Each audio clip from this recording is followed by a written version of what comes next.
Naturalization directed that the Kenya Bureau of Standards to release consignments of expired edible oils belonging to one MS Master Freights Limited to MS Diamond Industries for use in soap manufacturing as requested by Master Freighters Limited. Following this order, the Kenya Revenue Authority proposed the utilization of a multi-agency team to handle the release of the consignments, which has, however, not been undertaken yet, thereby inconveniencing various stakeholders. Mr. Speaker, it is on this account and urgent concerns of confiscation of traders' merchandise that I humbly request you to invoke the provisions of Standing Order 2182 to refer this matter to the Departmental Committee on Trade, Industry and Cooperatives for the committee to urgently inquire into the following aspects of the matter and to report back to this august House on the findings of the inquiry and its recommendations within 90 days. 1, Mr. Speaker, to verify and obtain the physical inventory of all sales products in all affected locations and also undertake comparison of the actual physical inventory with the recorded stock, known as the book value. 2, to report on the actual physical stock count of all sealed products held in various locations and compare the actual stock against the recorded count. 3, Mr. Speaker, to cause the undertaking of further tests on the sales goods stored in various warehouses around the country in light of the fact that the initial test by the government chemist revealed that some of the impounded sugar had traces of mercury and heavy metals. 4, to ascertain the measures being implemented or pursued by the government to safely destroy the contaminated goods so as to avoid the possibility of access and resale of the condemned goods by criminals, considering that the continuous storage of goods laced with heavy metals and toxic impurities raises grave public health and safety concerns. 5, to establish how the exercise of releasing the expired edible oils to soap manufacturers was undertaken. And finally, 6, Mr. Speaker, any other related aspect of the sales products that the committee deems fit to report to the House. Mr. Speaker, this one is signed by me on behalf of very many other concerned Kenyans. Thank you very much, Mr. Speaker. Chair, Parliamentary Committee on Trade.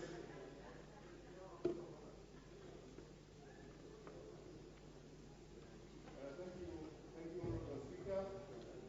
Honorable Speaker, this is a matter of great concern. Honorable Speaker, matters touching on public safety and health needs to be expedited to the agency it is due.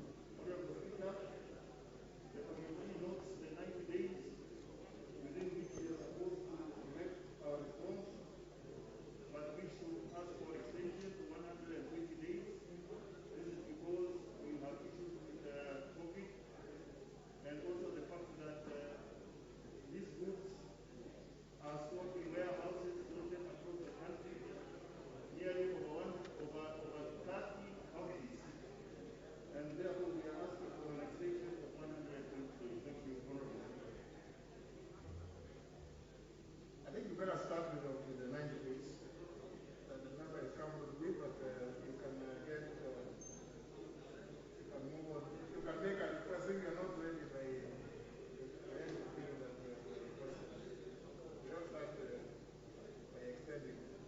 Member for Namahoro. Thank you, Honorable Speaker. Honorable Speaker, I want to say to support that petition, but I want to come back to you, Honorable Speaker, and ask you that this petition, Honorable Speaker, we dealt with a report on the Joint Committee on Agriculture and Trade. And in that report, Honorable Speaker, I wish also that the committee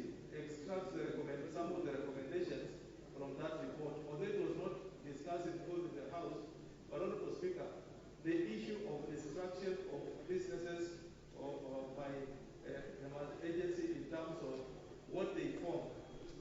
The session destroyed the businesses of Kenyans. And Honorable Speaker, when you look at the issue that the session was deemed to establish, was to control the influx of bad sugar, imports, Honorable Speaker. But what is now made of today is that the manufacturers of sugar, the farmers of the cane production in this country, Honorable Speaker, are still paying the penalty, the cost. There is no harvesting of cane where the factories are supposed to harvest the cane, Honorable Speaker. There is still importation of sugar into this country, Honorable Speaker. In fact, as we talk now, the government has sanctioned more importation of sugar from neighboring countries than before. Therefore, Honorable Speaker, the import of the whole exercise is futile. Therefore, I didn't want to support this petition and want the Committee on Trade, Honorable Speaker, to go to the root on how did this thing happen in this country, Honorable Speaker. Thank you. Honorable Wamwe, I do not expect you as the whip to speak to an existing petition. This is a request for statements. Petition, as you know, comes under item number 4. This is coming as order number 7. We are long past the petition. What is this? Remember, don't raise your fingers up. You look very bad. I may not be able to understand whether you are accusing me of something.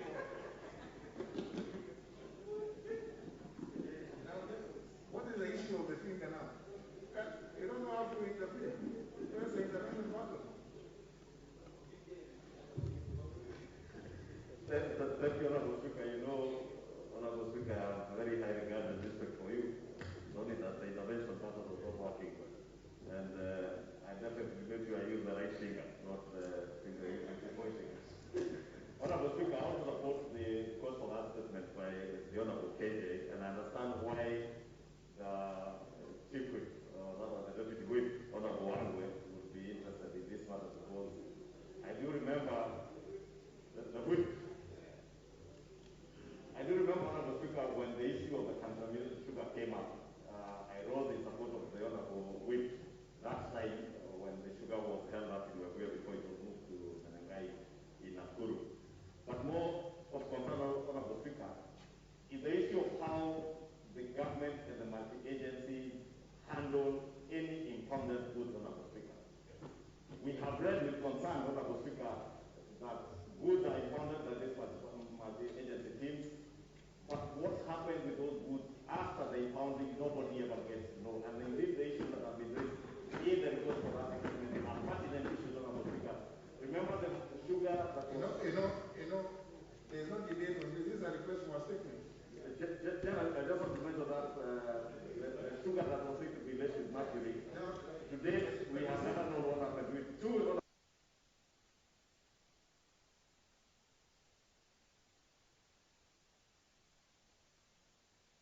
Instance of a factory in Thika whose goods were impounded and the factory locked up. And when the case was still in court, the exhibit, Honorable Speaker, as if it had disappeared when the factory was under lock and key by the DCI.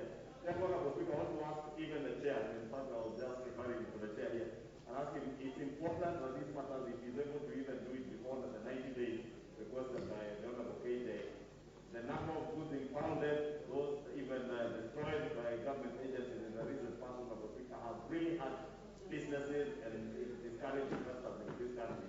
Therefore, it would be important, Honorable Speaker, that the chair in charge to be able to expedite with this request for statement, probably even faster than I'm sure he can do it. He's telling me he can even do it in 30 to 45 days. And maybe I was even imploring him to try and do 30 days, Honorable Speaker. But he's the one who has for additional 30 days. But I've also checked, Honorable Ishoma, I've also checked on the roll of members, the 349 of you. I haven't come across any member by the name Honorable KJ. Honorable Speaker, Honorable KJ is Kerry John, who is popularly known as KJ to the entire House of Nation in the family Kenya and beyond the Republic of Kenya. He is a man who is not just for his work as member of parliament for Directives, but previously in the trade that he did in supporting, and which is still doing, supporting artists in this country, Honorable Speaker. During the COVID pandemic, the Honorable KJ Kerry, member of the Now that is enough about there's another request, another request for statement by the member for Ainakoi, the Honorable William Chepkins.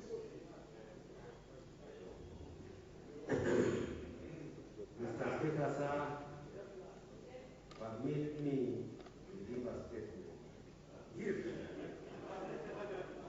Starting order number 84.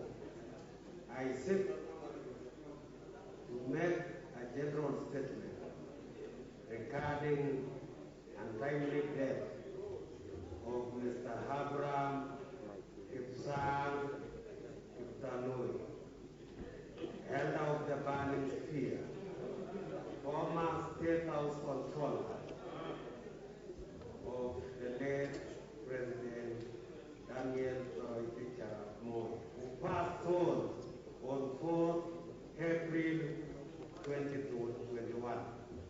Mr. Speaker, sir, the late Mr. Abraham Kipsang Kiptanui, elder of the Burning Spear, was born on 6th July 1939.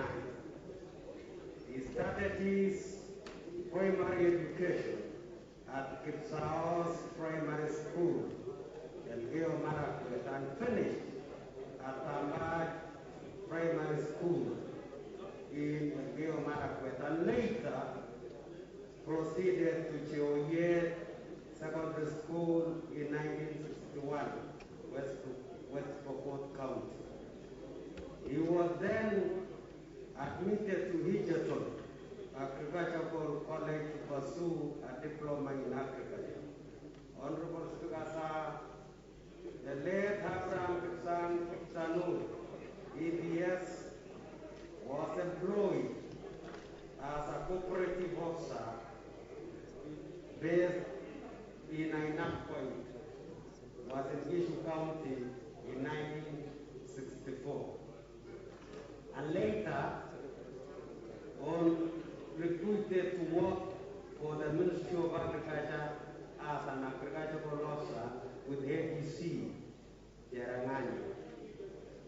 He later worked with Farmers Training College in Bungoma and was later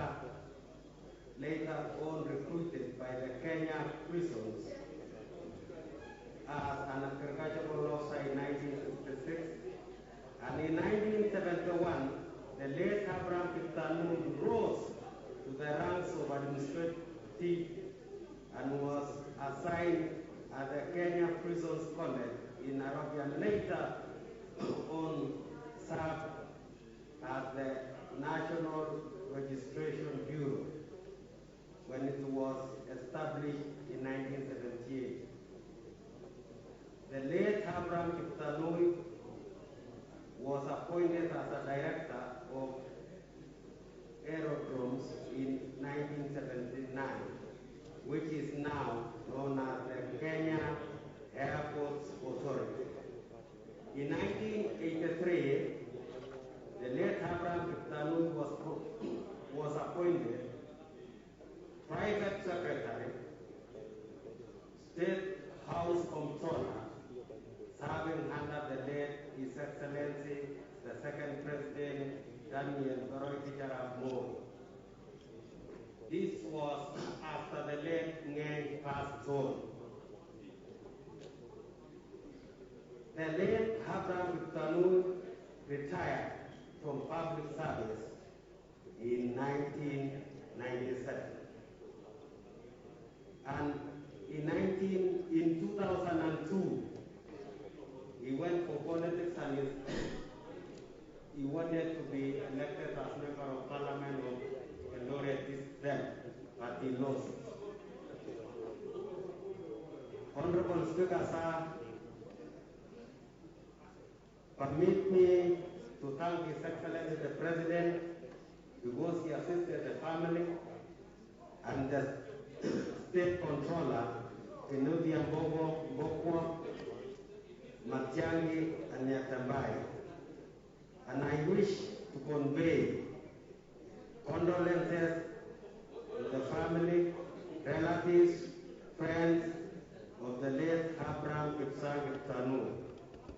We assure the family of our support and may God rest his soul in eternal peace. Thank you, Mr. Speaker, sir. Well, the Honorable Chepkuts rose to make a statement understanding order number 84. So please don't claim to want to rise on a point of order. It's not going to be debated. And in keeping then with that thread, let me allow the Honorable Jackson Lecomontare, the member for Samburu East, to also make his brief statements. Thank you, Honorable Speaker. Honorable Speaker, I rise to give the same statement concerning Honorable Job Lalamba.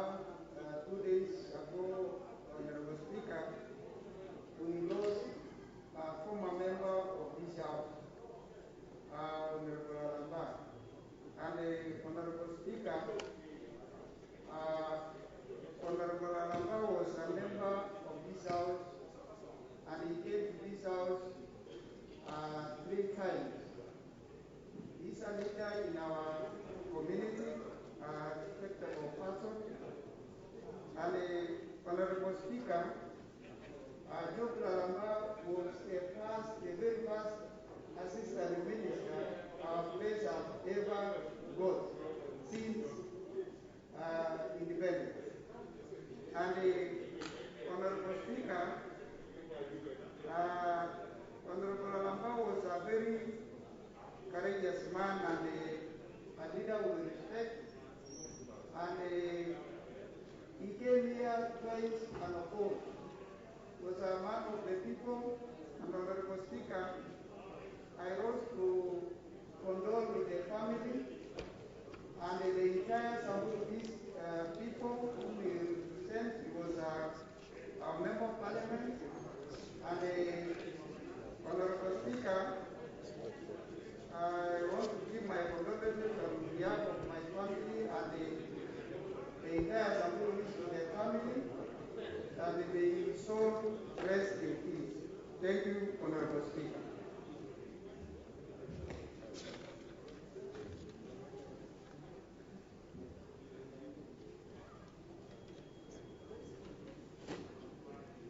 We move to responses. It's the chairperson of the Control Committee on National Security to respond to a request for statement by the Honorable Dr. Mohammed Duali.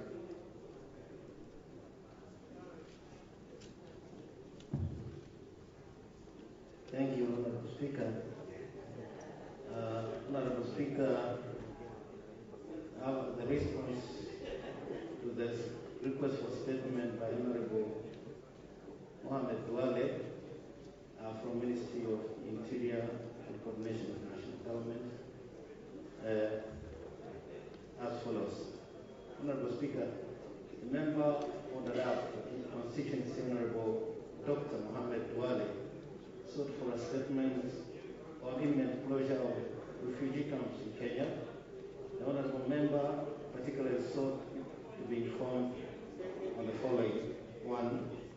The measures that the government is taking to resolve double registration in refugee camps, considering that closure of the refugee camp cannot be achieved until this matter is dealt with.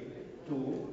Whether the government can consider giving citizenship to persons and children who were born as a result of intermarriages between Kenyan citizens and refugees as provided for in the Constitution of Kenya. 3. The measures that the government is undertaking to ensure that the Comprehensive Refugee Response Framework, CRRF, and Compact Agreement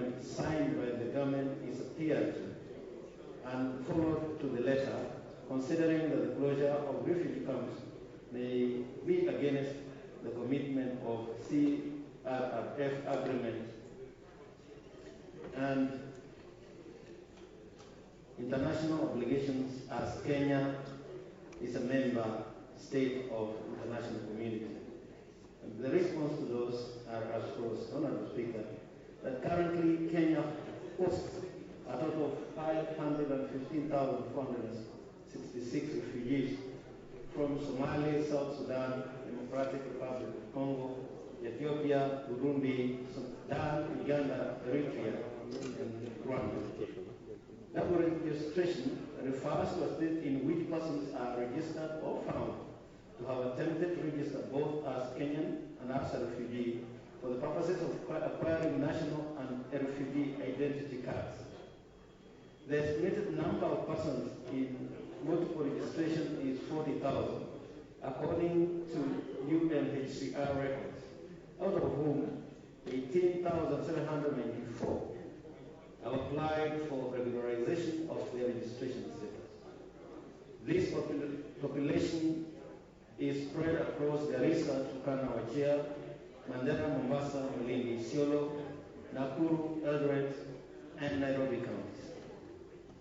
Some Kenyans were registered as refugees to benefit from free food, increased food rations by increasing the food family size, education, resettlement to third countries, and free health services, among other reasons.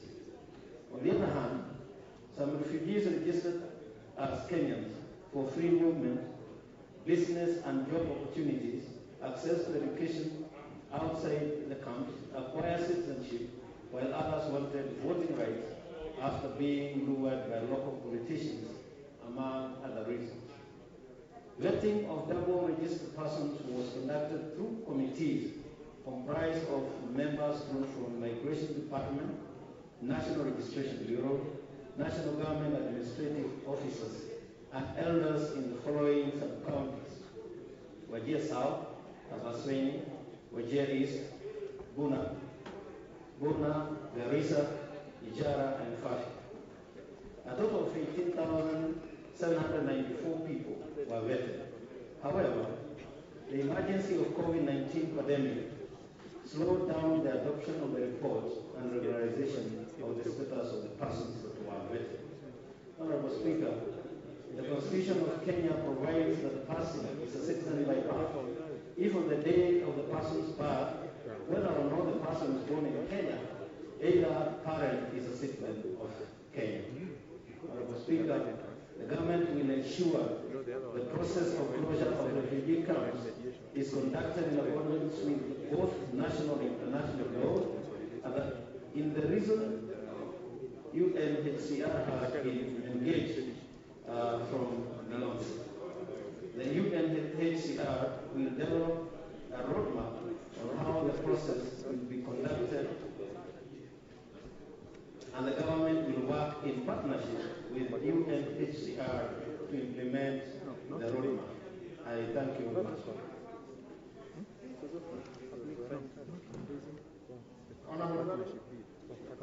Honorable Duale, Dr. Duale, member for Dada.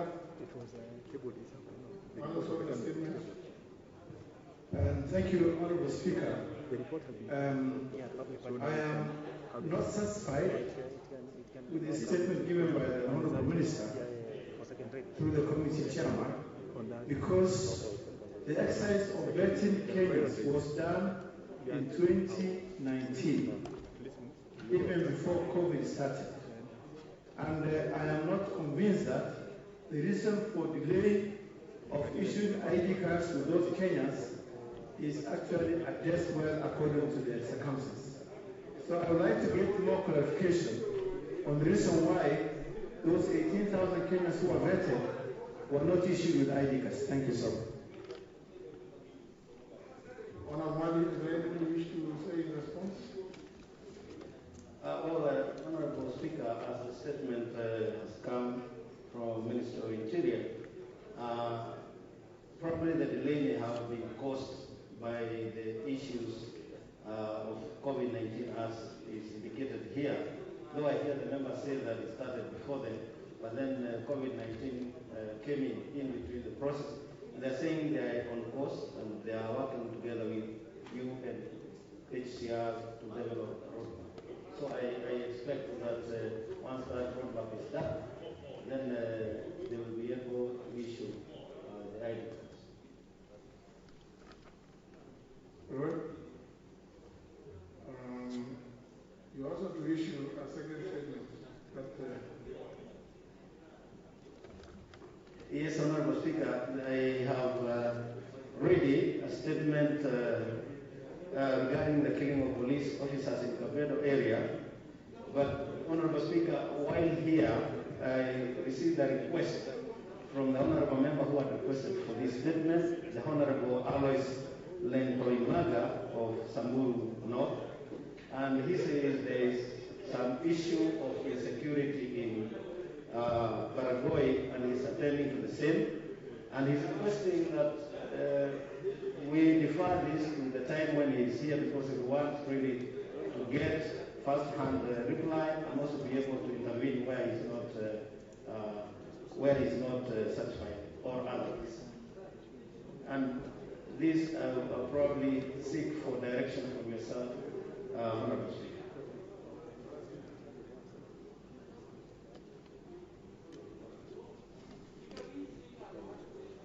well, I think since it's the member who has requested, then you can give him, you can read out the statement when he's in the chamber. There is a request by the chairperson of the Departmental Committee on Energy, and also another request by the Committee on Delegated Legislation. Who is moving those requests? Who is this? Thank you. This is Vice Chairman? yes. Very well, Honorable Chief. Thank you, Mr. Speaker. Request for extension of the period for consideration of the statement as requested by Honorable Abdul Swamad Sharif, MP Mbita constituency, to the Joint Committees of Energy and Delegated Legislation. Honorable Speaker, as you are aware, upon a request by Honorable Abdul Swamad Sharif Nasir, MP member from Mbita constituency, on 25th March 2021, pursuant to Standing Order 218, Section 2, on the matter of petroleum pricing parameters used by Energy and Petroleum Regulatory Authority, was referred to both the Departmental Committee on Energy and the Select Committee on Delegated Legislation to undertake a joint inquiry. The inquiry is on the pricing parameters used by the Energy and Petroleum Regulatory Authority, EPRA, in determining the maximum wholesale and retail petroleum prices in the country, and to report back to the House within 30 days. In a joint sitting of the two committees held on Tuesday, 13 April 2021, the committees resolved to seek an extension of the period under which the committee is required to present its report to the House by further 60 days. Some of the issues that led to this resolution, Mr. Speaker, include: 1. Seven members of the Committee on Delegated Legislation are also members of the Justice and Legal Affairs Committee, who are holding joint sittings with Senate Justice and Legal Affairs Committee on the Building Bridges Initiative, that is BBI report, currently before the House for consideration. 2, Mr. Speaker, that 7 members of the Committee on Delegated Legislation, who also are the members of Justice and Legal Affairs Committee, will be vetting the proposed Chief Justice. And 3rd, the tabling of the proposed budget estimates FY 2021-2022 for consideration by departmental committees, including Energy. The Joint Committee has met twice, including with Honorable Abdul Swamad Nasir, MP, and agreed on procedures to follow to undertake the inquiry. Mr. Speaker, the Joint Committee, therefore, seeks your leave for extension for consideration of this inquiry by further 60 days from 25th April 2021 in order for the committees to comprehensively address matters referred to it. Thank you, Honorable Speaker. Signed by the Chair, Honorable David Kikaria MP, co-chair of the Joint Committee, and read by the Vice Chair of the Energy Committee. Thank you, Mr. Speaker, sir. Is that a request for a statement? Extension of time. No, was it that request? Is it were you inquiring into some petition? There was an inquiry which was made by the MP for Vita to actually look at the pricing of petroleum. He sought a statement? Yes. Okay. Yes, Mr. Speaker. Because if it is a petition, I will not allow it. No, not a petition. You have to take the leave of the House. But if it's a statement, I'll grant you the extension. Thank you, Mr. Speaker. Taken. Yes. Then there was the other one indicated from the Committee on Delegated Legislation. What do they want to say? The Chair and the Vice Chair are both absent, not desiring to be present. The Honorable Kamket, the Honorable Janagua, both Chair and Vice Chair have taken leave.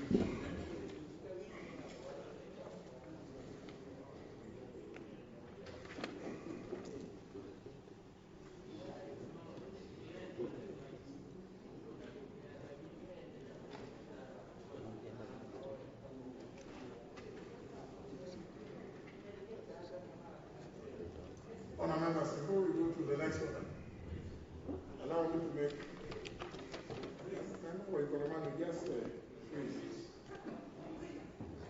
even that one who is walking like a rolling buffalo.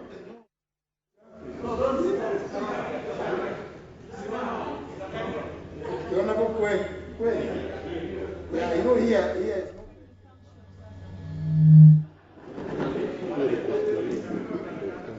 So, honour members, allow me to make this communication, which is on inaccurate reports on deviation with respect to the Constitution of Kenya Amendment Bill 2020.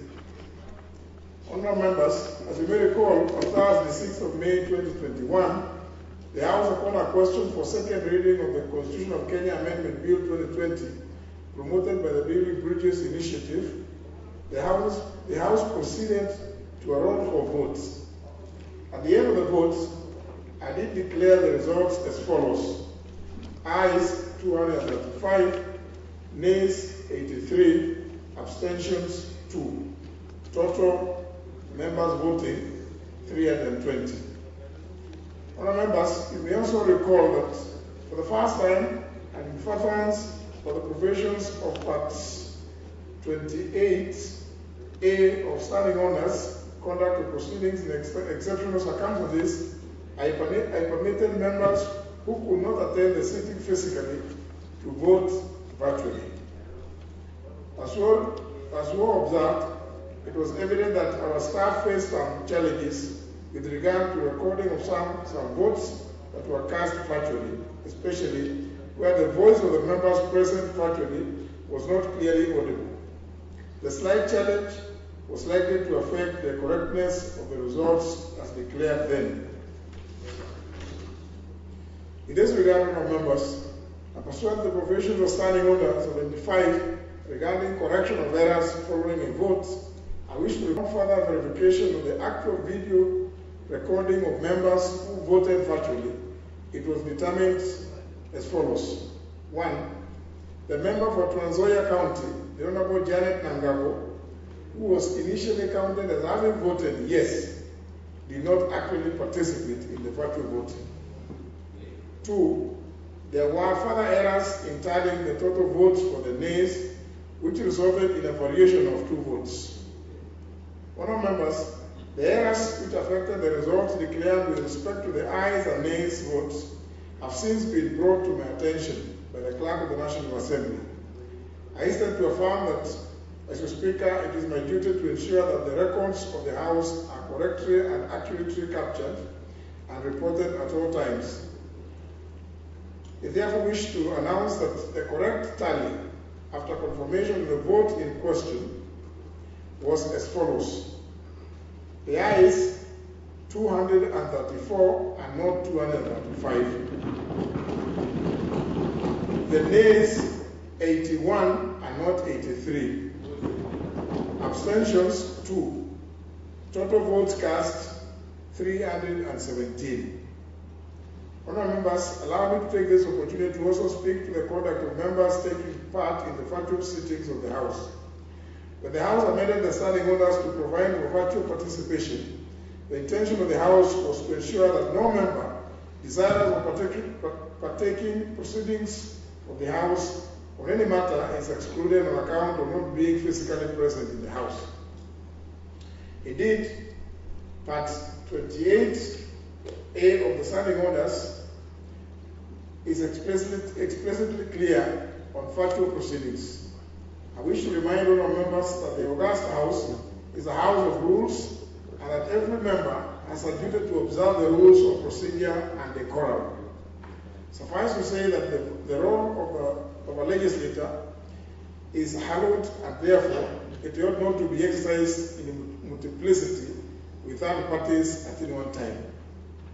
In this regard, I wish to caution the member for South Mugirango, the Honourable Sylvanus Osoro, MP, who abused the privilege of participating virtually by voting in the company of a crowd.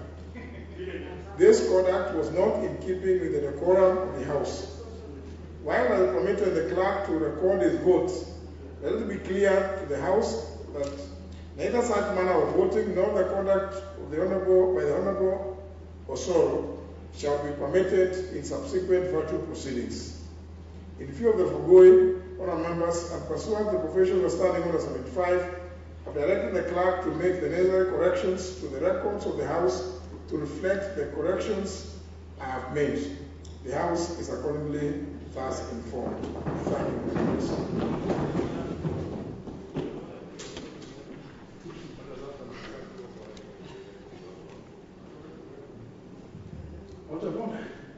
Is that the member for Kitui Central? Yeah, thank you very much, Honourable Speaker. Honourable Speaker, I want to raise a matter which is related to your communication. And is a matter of great concern to me. Before I do that, Honourable Speaker, let me thank you for putting the records straight. I know you are at liberty not to change those figures, but because this is a house of records, Honourable Speaker, you've done the right thing to make sure that the records are straight. But related to that, Honourable Speaker, even as you announced those numbers, the 235 for the yes and the 83 for the no, Honourable Speaker, honourable members of this House, there is an honourable member of this House who was at the same time tweeting saying that members have been bribed with 100,000 shillings. This is public knowledge, Honourable Speaker. It is in the social media. It is being aired in the FM stations, Honourable Speaker. And Honourable Speaker, members of this House are all honourable members. They have been elected by Kenyans. That means, Honourable Speaker, every member has an equal chance of saying yes or no. The truth of the matter, Honourable Speaker, is this particular honourable member, who I will be naming Honourable Speaker, was saying that honourable members who voted to that yes, the 235 members who voted yes, Honourable Speaker, could only do that after being given 100,000 shillings, Honourable Speaker.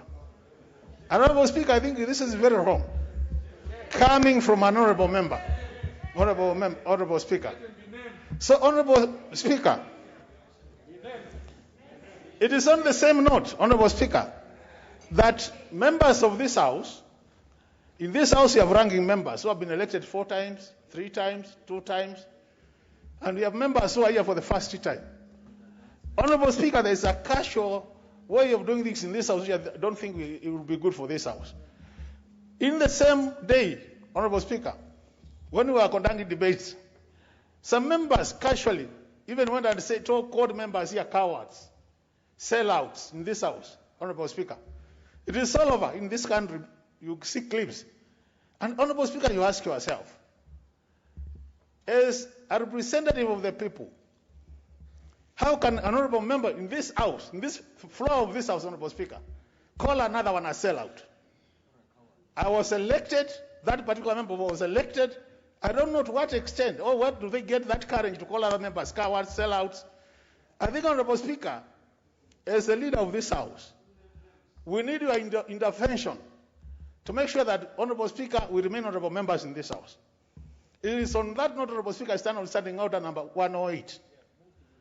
And I want to invite you, Honorable Speaker, to name Honorable Moses Kuria for grossly disorderly conduct in this house. Honorable Speaker, I submit my case. Thank you very much.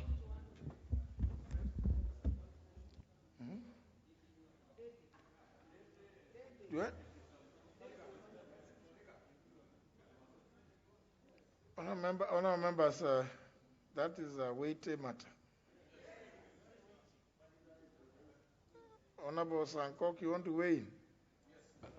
Honourable Speaker, it was shameful and uncalled for, especially that because I voted yes and I belong to a political persuasion where the honourable member who claimed that we receive 100,000. And Honourable Speaker, I voted with my conscience. And I did vote yes, and I will still vote yes if it was reintroduced today. Not because of bribes. And I don't think any member in this House was offered 100,000 to vote in any way, Honourable Speaker. So, Honourable Speaker, as the leader of this House, I call upon you to protect the integrity of this House. And Honourable Speaker, we need to punish such wayward characters who, Honourable Speaker, are out to taint the name of this Honourable House, Honourable Speaker. There is no way all these members can be elected and just come here and vote for a constitutional amendment bill based on maybe being bribed. I'm 100% sure that no member here that can even be bribed by any countable amount of money, Honourable Speaker, cash, Honourable Speaker, to vote on such a very important weighty issue, Honourable Speaker. Honourable Speaker, when I saw that tweet, I had just voted, Honourable Speaker. And if it was not because of the respect that I had for you, I will have used my crutches, Honourable Speaker, as weapons of mass destruction, Honourable Speaker. Because it was really very pathetic. Because already it was on social media while we were still here in this House, Honourable Speaker. So I beg, Honourable Speaker, that to give direction, Honourable Speaker, let honourable members who behave dishonorably be punished in this House, Honourable Speaker. Thank you. Honourable Amalo. Thank you, Mr. Speaker, for this opportunity. Mr. Speaker, this is a House of Records. I remember in the last Parliament, a similar incident happened.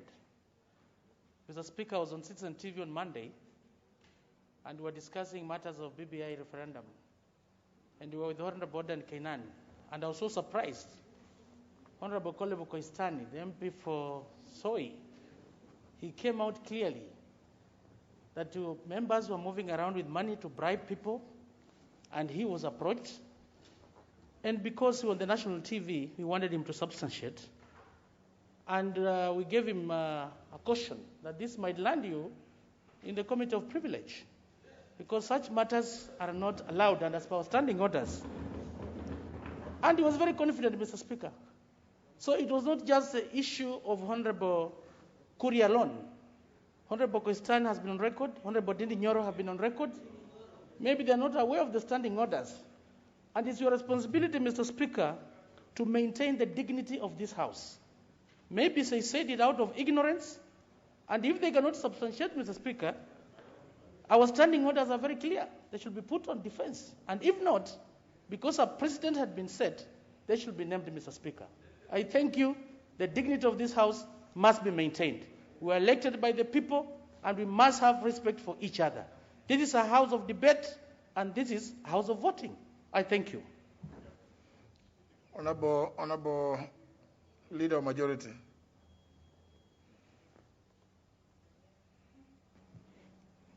Indeed, Mr. Speaker, I was very disturbed when I saw the tweet that was circulating as we were voting here.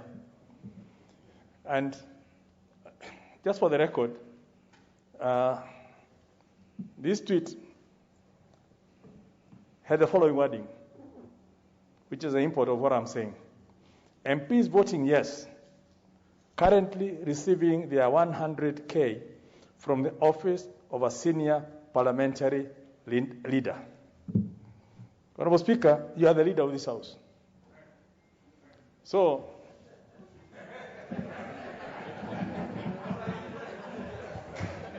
we know you are seated here with us. I was seated here. Honorable Barry was seated here. Honorable, my whip was here, deputy whip was here, and, Junaid was here. So, by implicating, for the common man out there, they know the leader of the House is the Speaker. So, these people have not only brought the leadership of the House into disrepute, but have actually made some very serious insinuations that bring dishonor to the office of the Speaker of this House. If the chap had been very clear that they were receiving from the whip, then we'll be dealing with the whip. But by actually saying senior parliamentary leader, there's only one senior in this House, and that is yourself, Honorable Speaker. So these people require to be disciplined so that at least we have some decorum in this House. And that this looseness and trying to get some political mileage out there, cheap political mileage, against the leadership of this House as honorable members ought to be stopped. I also had the member for Ndia, the Honorable GK Kariuki, addressing his constituents and trying to justify why he voted no, because he could not join the people who are being bribed. So, again, it's the kind of thing that we are actually being told. Kenyans are looking at us, that the only reason we voted yes is because we were bribed. And yet, members were committed. They stayed here until midnight. And nobody was ever approached. Nobody was induced. And indeed, allegations are that the inducements were more to say no than to say yes. But that's unfounded. We don't know. But in terms of the people actually putting it on record and sending it onto the whole world, because these tweets are global, they're accessible.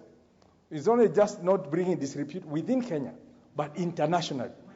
That the Parliament of Kenya is a parliament where, for members of Parliament to vote in a certain direction, they go for inducements in the office of the senior leader of the House.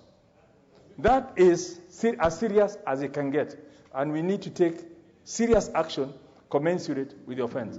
Mr. Speaker, I support that the Honorable Kuria should be named, and all those who have ridden on his coattails should follow in the same coattails as they exit the House. Honorable John Bundy. But honorable members also, I can say it's the thrust is to go by standing order number 108. So again, it is up to you to use it. Honorable Bundy. Thank you, Mr. Speaker. Mr. Speaker, it's quite unfortunate that a historical moment like that of Thursday, last week, where in a long period of time, Mr. Speaker, this House managed to vote on a particular matter at over 2/3 majority, a feat that defeated us in the 10th Parliament when we wanted to set up a local tribunal to try cases of the post-election violence cases, even when His Excellency the President, Mwai Kibaki then, sat in the House together with his deputy and the Prime Minister and the Deputy Prime Ministers.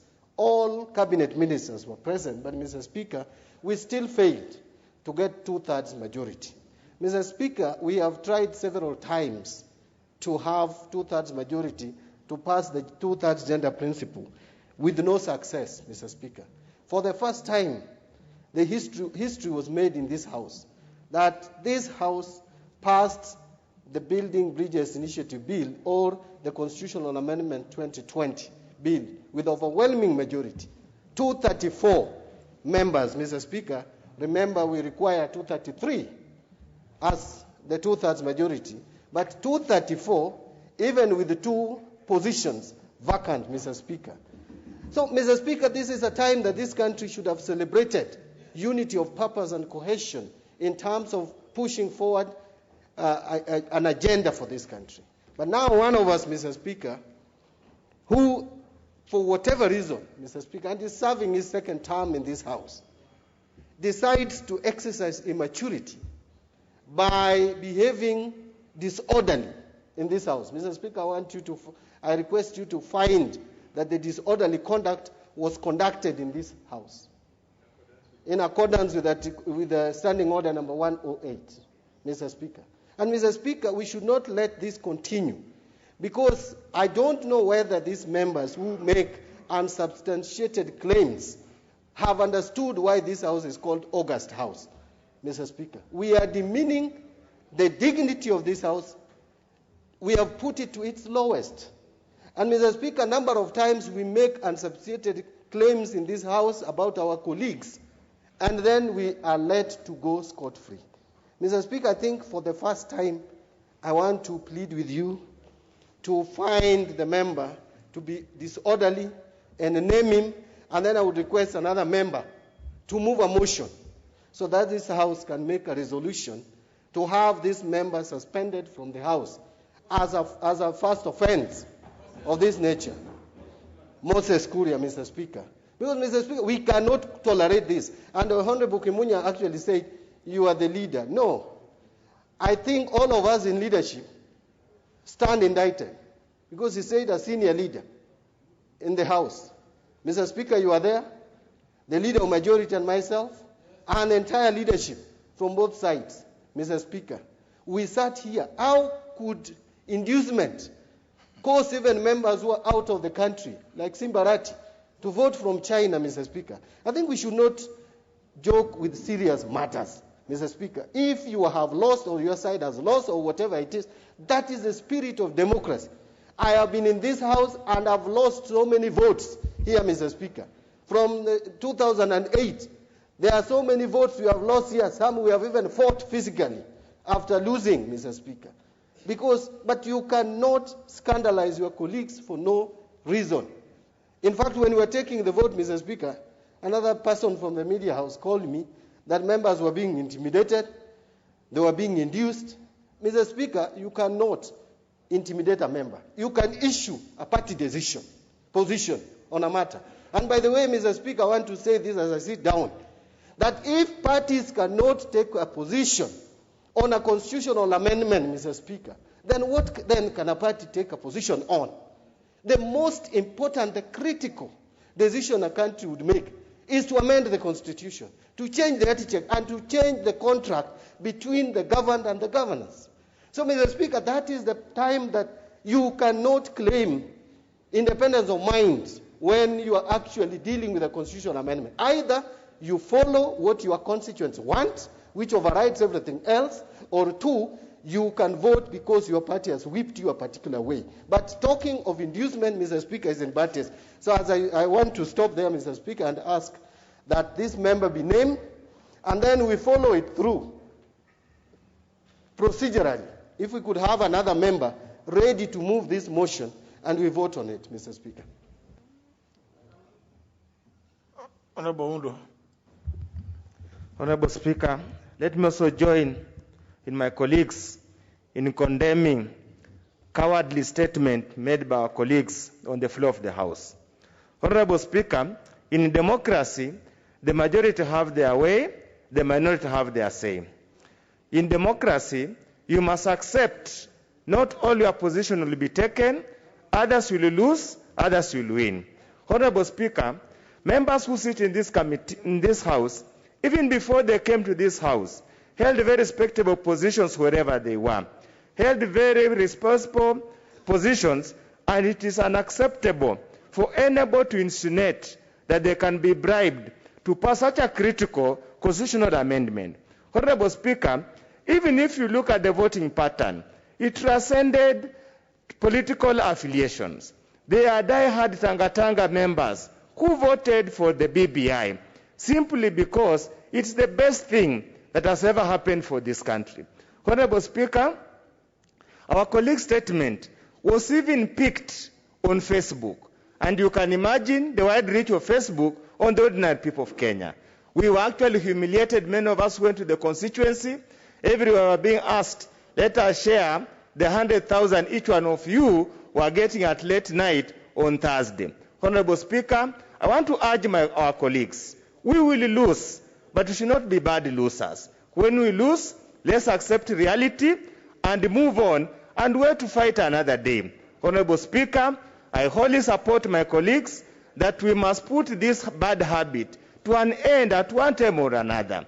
Disparaging your colleagues, holding us colleagues in bad repute will not take us anywhere, will diminish the exalted position this House in the society of people of Kenya. Thank you, Honorable Speaker. Honorable Ajala, that is also, you cannot walk here as if you are in Budalangi, shouting. The member for Funyula is also in his feet. I mean, it looks like the Honorable Ajala has gotten tired of being in Parliament. I think because you can't walk in here as if you are in a fish market. I mean, surely.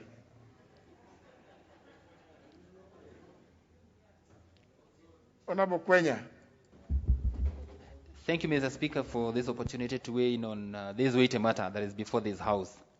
I must start by condemning the conduct of our colleagues. Indeed, I was so ashamed that one of the members could utter the words that he uttered on the floor of the House as to the effect on the way we were voting, to the extent of calling colleagues sellouts. That was the lowest that this House could get, being a house of honor, whereby we've been bestowed upon us responsibility to legislate on behalf of the people of Kenya. And I believe every member who is in this House saw to consciously and conscientiously do what they are supposed to do without any form of influence. We've been in this House, and indeed all of us know that as much as we represent people, we spend a lot of our money and our resources to support our members, the people who voted for us.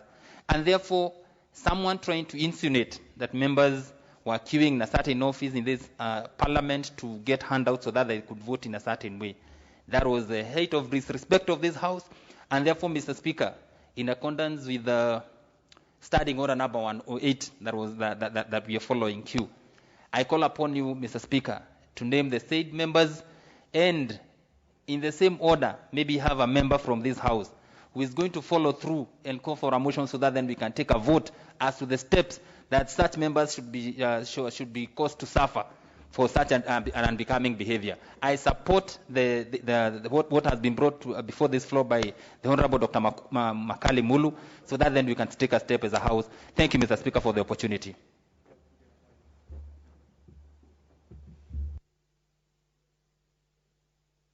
Honorable Soti. Mr. Speaker, thank you for the opportunity. Also join my colleagues to say this is a house of honor and this is a house of honorable members. So I think it's not right for a few of us to come on this in this house and make allegations which they cannot substantiate. And in the same light that Honorable Makali has called upon the House to name the Honorable Moses Kuria, I also would wish Honorable Member for Kiharu, Ndindi Nyoro, to also be named, because he stood up in this house and called us sellouts, he called us cowards, and he called us traitors. I think this is more serious than even what Honorable Moses Kuria would have written. And Mr. Speaker, this tendency of members making allegations on bribery is on the increase. And it looks like even witnesses who are appearing before our various committees are taking sue from that and making allegations against members of committees that they have received bribes, they have received houses, they have received vehicles.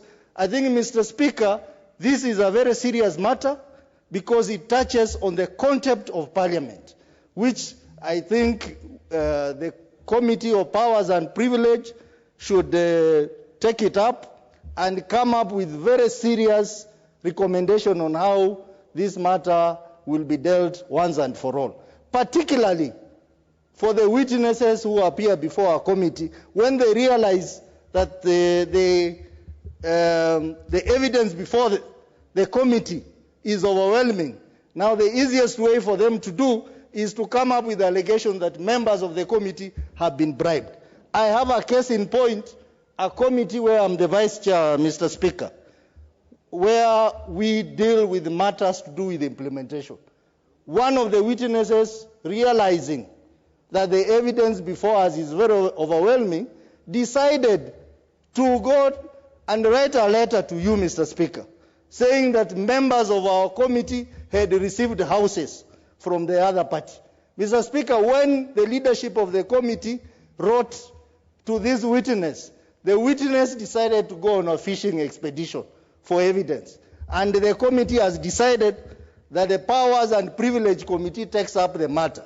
Because this is a very serious issue, Mr. Speaker, and it starts from here. When members make allegations, then people outside also copy what members do here, and they want to say the same thing so that our functions within the committee are derailed. So, Mr. Speaker, this is a very serious matter, and I wish the Powers and Privilege Committee take stern action against the people involved so that we protect the integrity and the honor of this House, Mr. Speaker. Honorable Jude Jomo. Thank you, Mr. Speaker. In my language, we say that the devil becomes notorious because, or when you keep slaughtering for the devil. Mr. Speaker, that is a saying in Kikuyu. This is not the first time that the said member has done or has written offending messages on Twitter. Mr. Speaker, last year, when my mother passed away, and she was buried under COVID environment, the same member went to social media and wrote that I buried my mother at night because I didn't want the Deputy President to visit my home. It was so painful for me. It was very hurting. So he keeps on offending people because no action is being taken. I think the time has come, Mr. Speaker, that this House must stamp its feet on the ground. The dignity of this House must be maintained. No member, whatever he is above the standing orders of this House. There are members here who think it's only them who can do things that are right. When others do things, they think they are wrong and they have to be demonized. So, Mr. Speaker, I would like to support the Honorable Makari Muli that this member should be named and stern action should be taken against him. I don't want us to forget the words of former President Moi Kibaki, that every marketplace has its own madman. But that madman must be ready for the consequences that befalls madmen. Thank you. Member for Turkana Central. Thank you, Honorable Speaker. I join the rest of honorable members to condemn such kind of acts that our fellow members are castigated this House. Honorable Speaker, as much as we are castigating the other side, remember very well also we are in this House on that day. Some members who are actually castigating other members who are voting no, and they threw some bad words to them. We need to be very careful. We are here because we were elected by our people. And the decision that we make here, Honorable Speaker, we make according to 3 issues. Number one, the people that elected us. Number two, the country, Kenya, that we love. Because we are here to make laws that will actually govern this country, no matter where you live, as long as this country has law that can govern you wherever you are. And then third, the party, as Honorable Bandi has said. Sometimes we fail to do what the party wants us to do because the leaders of the party does not use persuasive language to make us to vote the way they want. Honorable Speaker, on that day, I remember very well, Honorable Jeanette threatened me, said, vote the way you vote and you'll see. Honorable Speaker, that kind of language is not a good language for the leader who wants me to follow him. I am elected by the Turkana Central people. I am here representing the Turkana people. Labeling people that you belong to this particular gang or you belong to a particular person is very wrong, Honorable Speaker. We are here because people who elected us want us to work on their behalf. So, Honorable Speaker, I'm also appealing that as long as the party sometimes take position, the party also should allow us to democratically vote according to our conscience and also what our people say back at home. Honorable Speaker, on that day when I went to vote, Honorable Jeanette threatened me with words that I cannot mention before you. And I wish he was here today. He could have actually apologized. But saying that, Honorable Speaker, let's not also kill Kuria because some accounts can be manipulated and they can use somebody's name. So, no, I'm saying as an example, how many accounts? I'm not defending him, but I'm saying let's investigate. Let's investigate. I'm not saying, Honorable Kajwang, you are a senior counsel. I'm saying he must have written, but before we condemn him, let's investigate so that we can know is him or somebody has used his account. How many people have used our account? Honorable Speaker, these are the guys who are saying order and are misbehaving in the House. It is my time to speak. When you spoke here, nobody condemned you, so you keep quiet. Yeah. So, Honorable Speaker, I'm saying I am here because I was elected by the people of Turkana Central. Now you have digressed.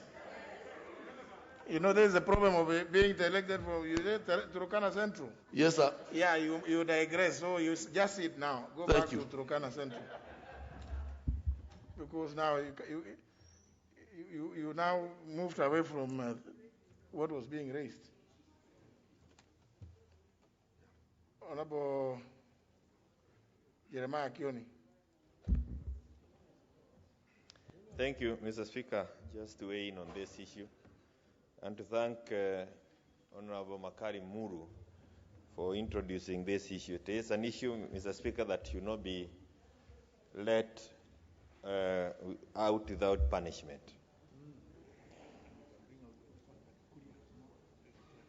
And it is important, Mr. Speaker, just to, without answering the member for Turkana, to say that the person who is being the subject of this debate has not retracted.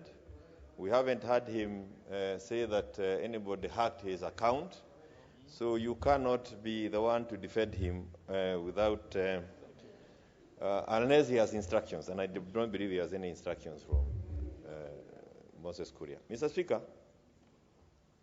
schools in this country have mock debates tailored on how we conduct our debates on this floor. So when we do the kind of things that we continue doing, including what was uttered by the member for Kiharu, that's exactly what our young people are going to do out there. Mr. Speaker, for the sake of our children, who are looking at us as models, they will come to these houses way after we are gone. We cannot let this to go without punishment.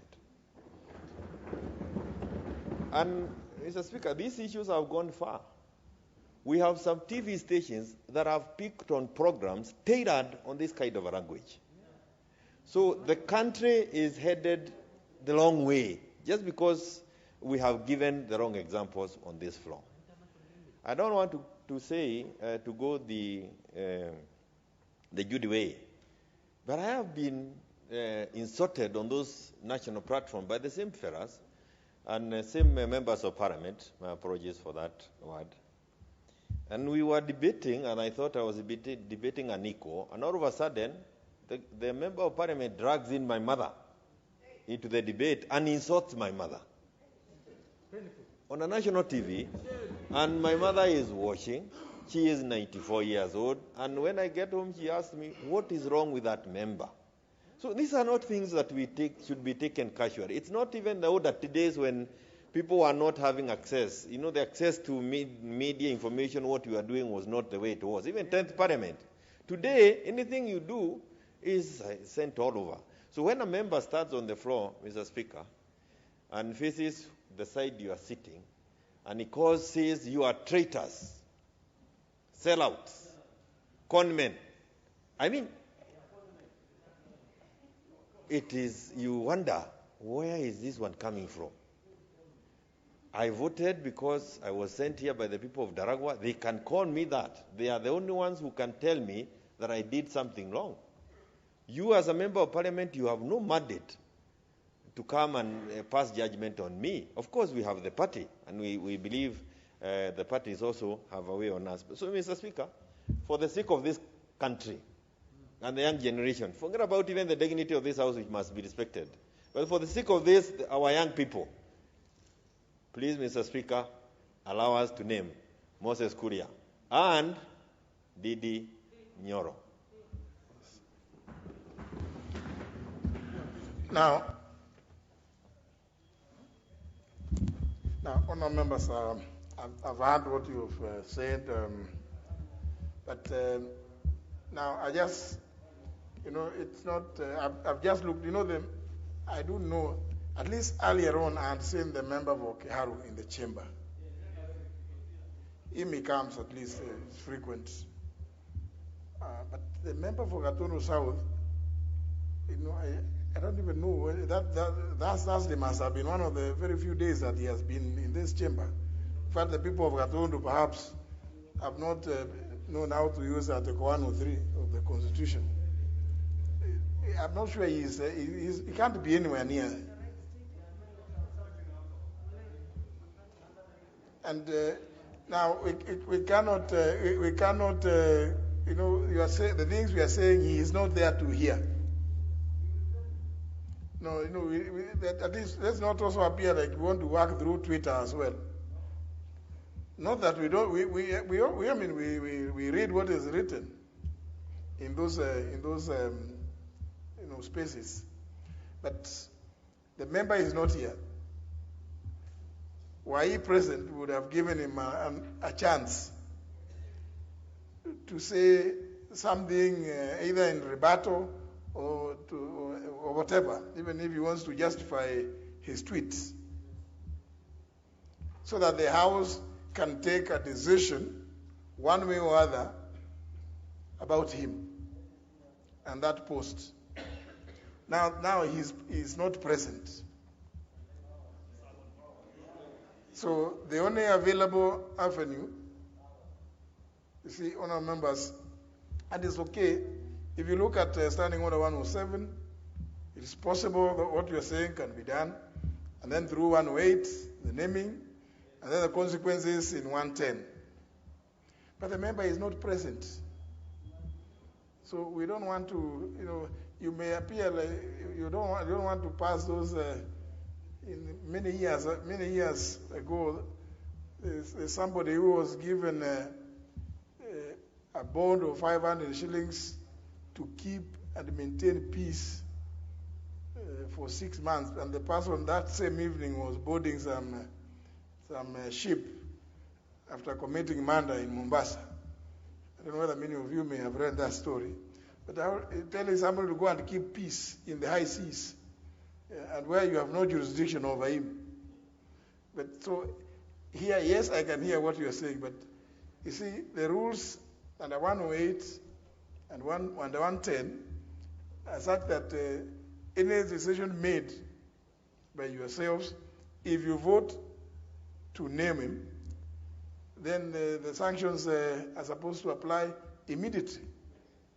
So they will apply immediately today, and the member is not here. They will continue tomorrow, continue on Thursday, and the member is still not here. As you know, the Honorable Moses Kuria is not a very frequent attendee of the proceedings of the House. Maybe he attends committees, but suddenly the plenary is not very frequent. Or if he does, then he must be one of those who sits somewhere near the pillars there. You know, I can't be able to see the people who sit behind the pillars. So now, do you take a decision on a person, on a member who is not present? Or do we order that he appears here on Thursday at 2:30, so that either he hears what the accusations leveled against him, and he is given a chance, natural justice, to say whatever he may wish to say in response thereto, so that then the House can take a decision on him when he is present. What?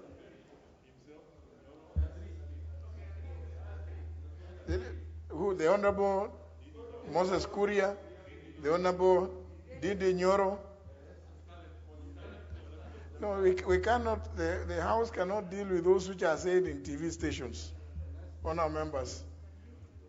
If I recall what the Honorable Chris Wamalo said, is that they were debating somewhere in some TV station, and certain things happened. See, that was in a TV station. You know, and that's the danger of going to these talk shows with some of those members. You need to know where they spend their night, the previous night. Because you could find yourself in engaging with somebody who has some interesting influence. You know? So, tweet. So there is Muhammad Ali, Moses Kuria, and Didi Nyoro. The order is that the three should be present, are hereby directed to be present in Parliament on Thursday, 13th at 2:30 p.m. So that at least, you know, in fairness, that everybody be given a chance to be heard. Even them, they have a right. They say even the devil has a right, isn't it? So even them, nobody has condemned them. Let them be here so that they will hear what it is that the other colleagues are saying. But just to caution,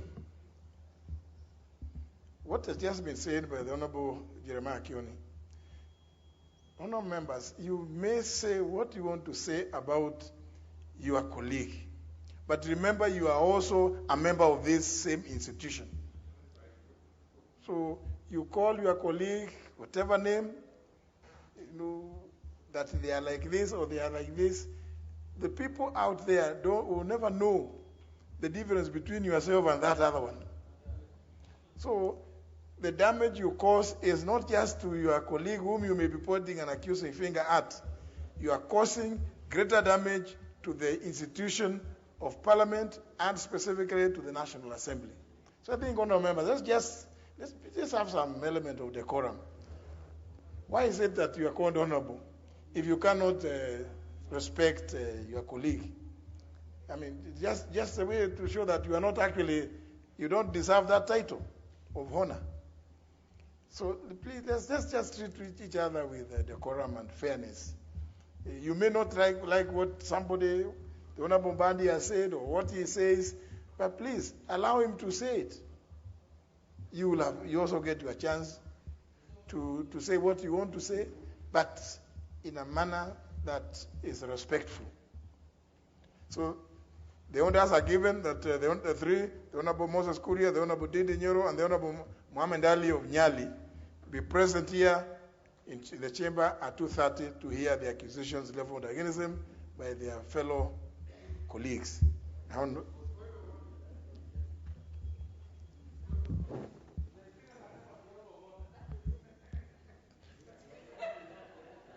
I'm trying to look at whether anybody has pressed the intervention button. There is no name on the intervention button.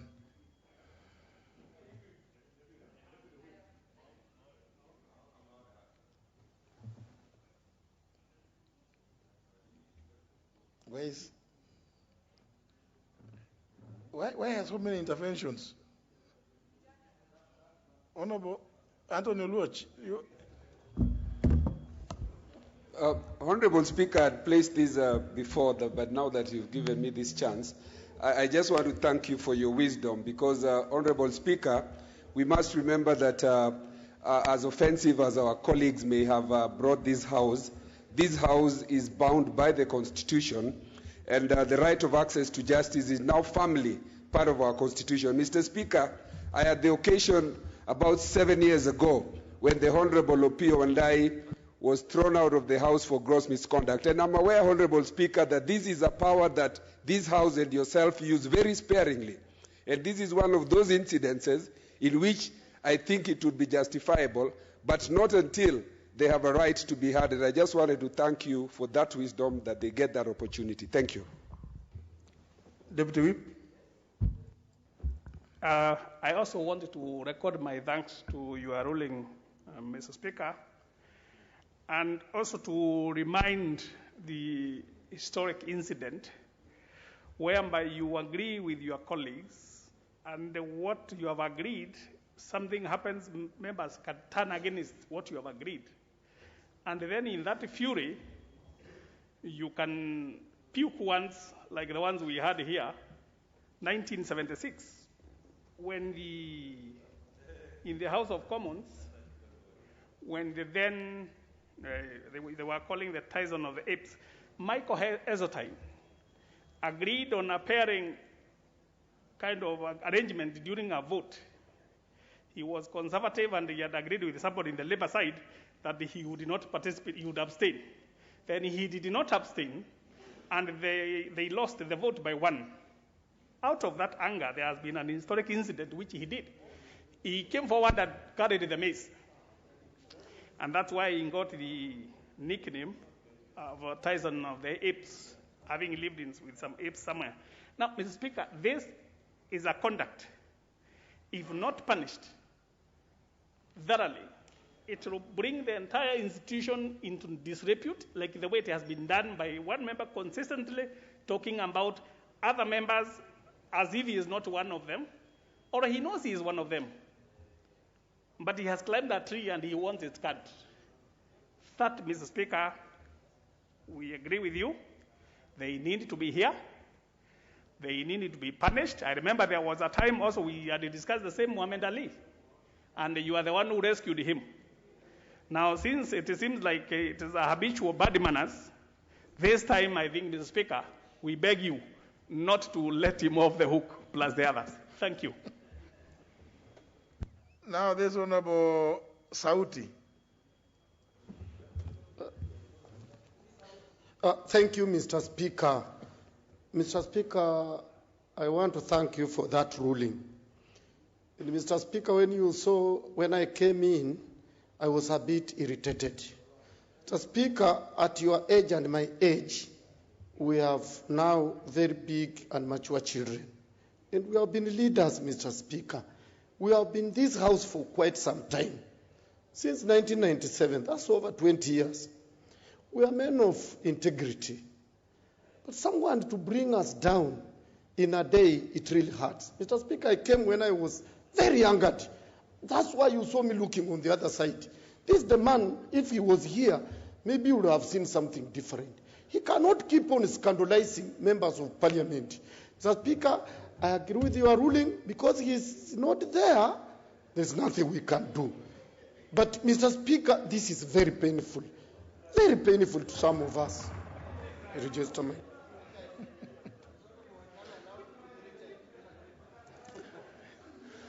I think, honourable members, let's leave it at that. We'll deal with it on Thursday. Next order.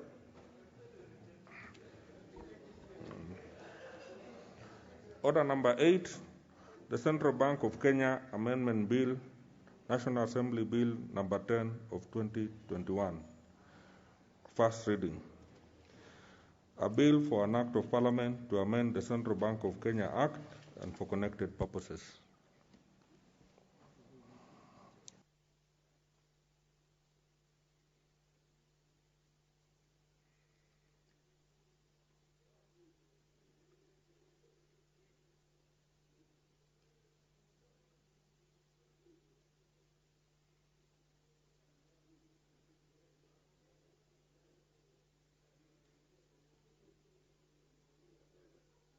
Next order.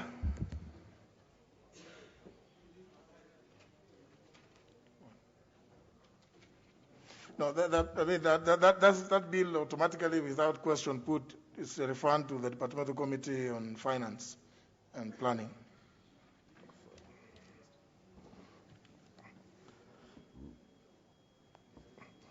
Order number 9, Committee of the Whole House.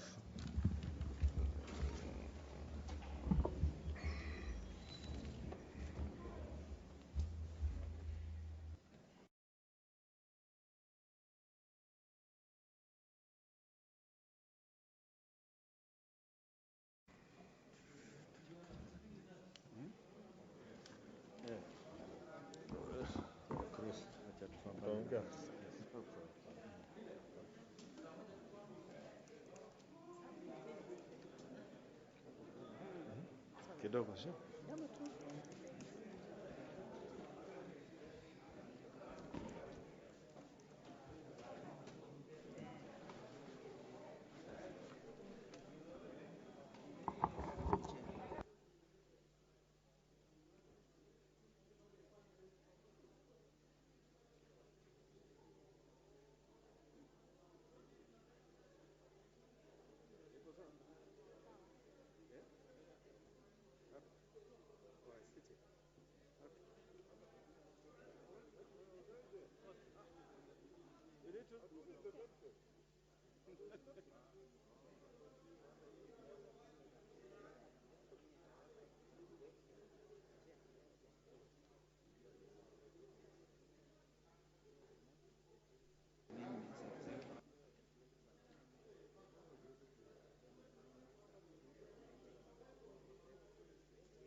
Order, order. Members, we are now in Committee of the Whole House to consider the Public Fundraising Appeals Bill, National Assembly Bill number 66 of 2019.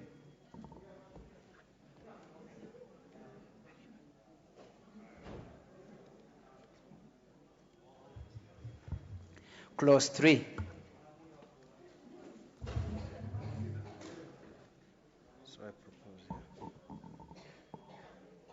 I propose the question that Clause 3 be part of the bill.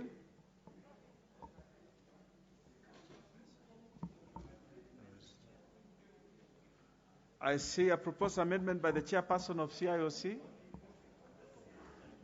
the Honorable Member Fondaragua. Give him the mic. Thank you, Mr. Chairman. We, as a committee, propose to amend Clause 3 as follows. Paragraph A. Mr. Chairman, I can either go through or say as per the order paper. But Mr. Chairman, You can, this is amending by deleting the word fundraising and substituting it with the public corrections as per the order paper, and the sole purpose for this is to align the bill with the title of the bill, which changed from public fundraising bill, appeals bill, to public corrections bill. Well, I propose the question that clause 3 be amended as proposed by the chair.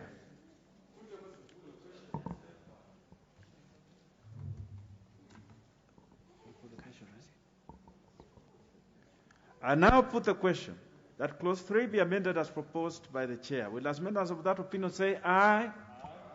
Will as members of a contrary opinion say nay? The ayes have it. I now put the question that clause 3 as amended be part of the bill. Will as members of that opinion say aye? Aye. Will as members of a contrary opinion say nay? The ayes have it. Part 2.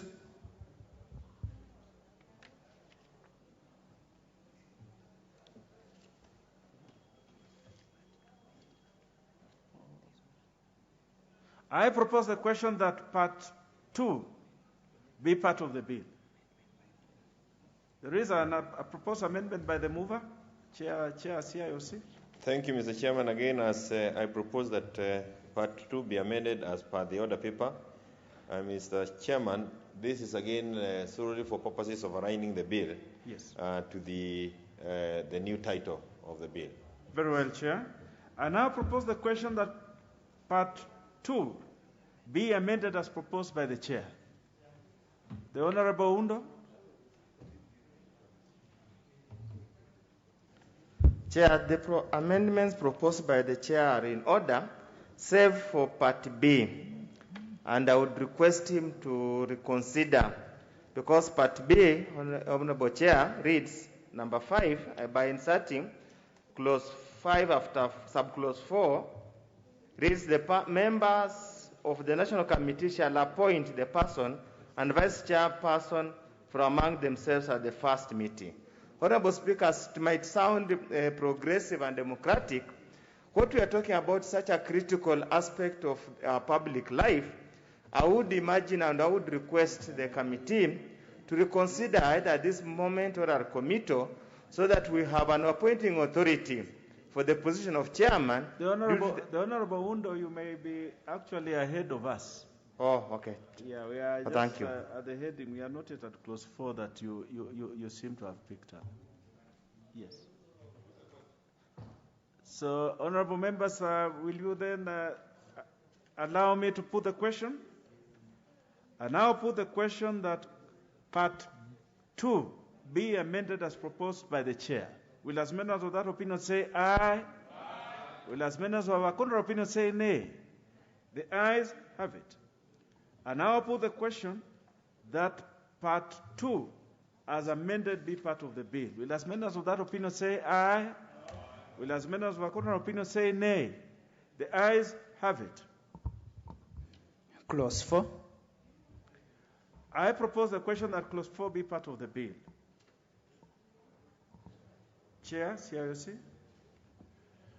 Thank you, Mr. Chairman. I propose that clause 4 be amended as per the order paper.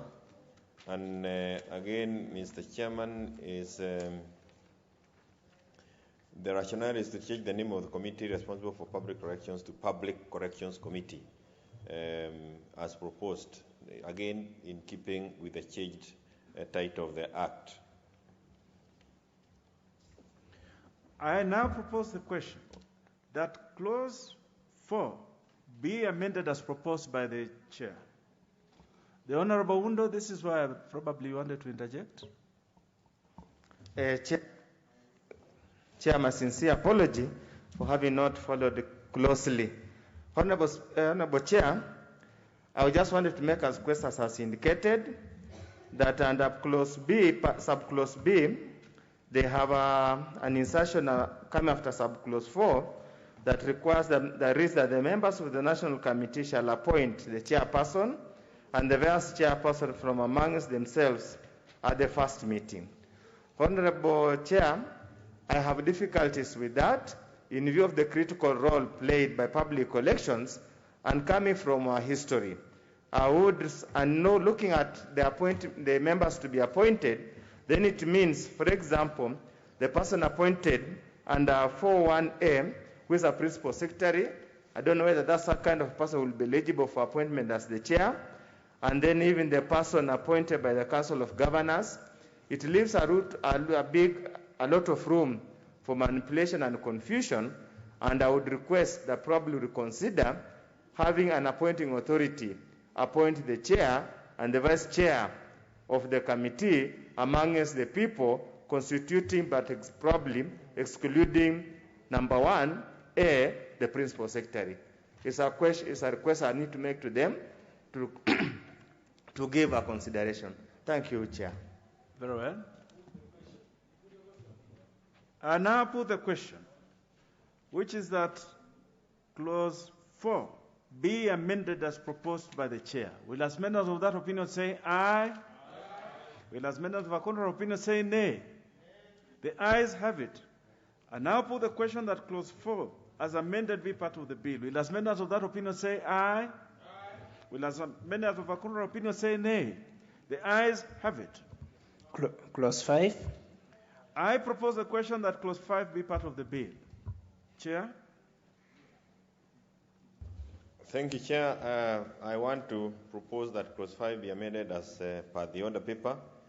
And the reason, Mr. Chairman, is that the implementation of the bill at the county level should be done by the authority and not the executive committee, as we had done before. That is the reason why we have proposed the amendment. Very well, I propose the question that clause 5 be amended as proposed by the chair. I put the question that clause 5 be amended as proposed by the chair. Will as members of that opinion say aye? Aye. Will as members of a contrary opinion say nay? The ayes have it. I now put the question that clause 5 as amended be part of the bill. Will as members of that opinion say aye? Aye. Will as members of a contrary opinion say nay? The ayes have it. Clause 6. I propose the question that clause 6 be part of the bill. Chair? Mr. Chairman, again, I propose that clause 6 be amended as per the order paper. And again, this is just to align the bill. I propose the question that clause 6 be part of the bill. Put the question. I put the question that clause 6 be amended as proposed by the chair. Will as members of that opinion say aye? Aye. Will as members of a contrary opinion say nay? The ayes have it. I now put the question that clause 6 as amended be part of the bill. Will as members of that opinion say aye? Aye. Will as members of a contrary opinion say nay? The ayes have it. Clause 7. I propose the question that clause 7 be part of the bill. Chair? Mr. Chairman, thank you again. Another technical amendment, again, to just align the clause, or to align the referencing to be in line with the changed title of the bill. I propose the question that clause 7 be amended as proposed by the chair. And I put the question that clause 7 be amended as proposed by the chair. Will as members of that opinion say aye? Aye.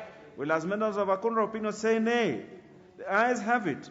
And I'll put the question that clause 7 as amended be part of the bill. Will as members of that opinion say aye? Aye. Will as members of a contrary opinion say nay? The ayes have it. Clause 8. I propose the question that clause 8 be part of the bill. I now put the question that clause 8 be part of the bill. Will as members of that opinion say aye? Aye. Will as members of a contrary opinion say nay? The ayes have it. Clause 9. I propose the question that clause 9 be part of the bill. Chair?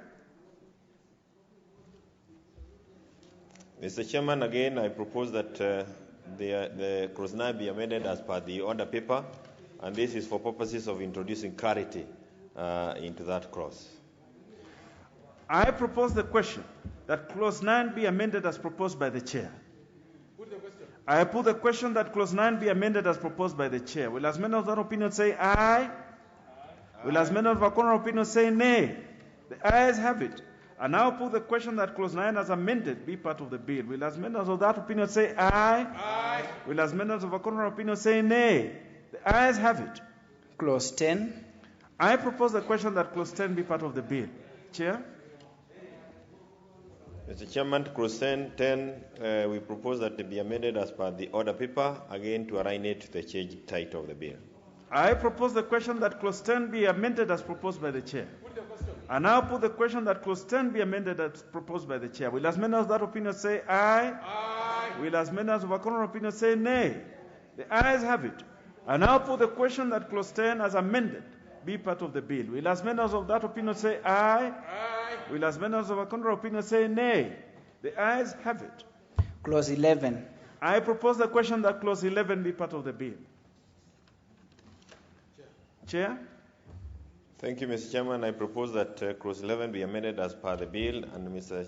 Chairman, the reason is that referring to planning and social development, that carries to ministry. So we needed to ensure that we were specific to the ministry. And that's why we have dropped the word planning and left it with social protection. I propose the question that clause 11 be amended as proposed by the chair. Chair. The Honorable Sangok.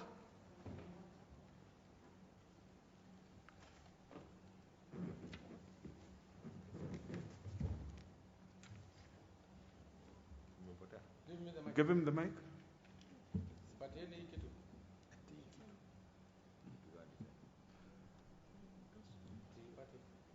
You can give him the next one. Try to give him the next one. Give him the next one. Give him the next one. No. Okay. I don't know why we align the bill to ministries, and I will actually ask the chair to reconsider this one, because we do change ministries so often more than the bill. I think the bill is for prosperity, and we'll find that the ministry that is now in charge of labor and social protection was once the Ministry of Labor, East Africa, Cooperation, and so on. So if it is only because of the ministry, I don't think we need to change. Thank you, Chair. Well, the Honorable Undo.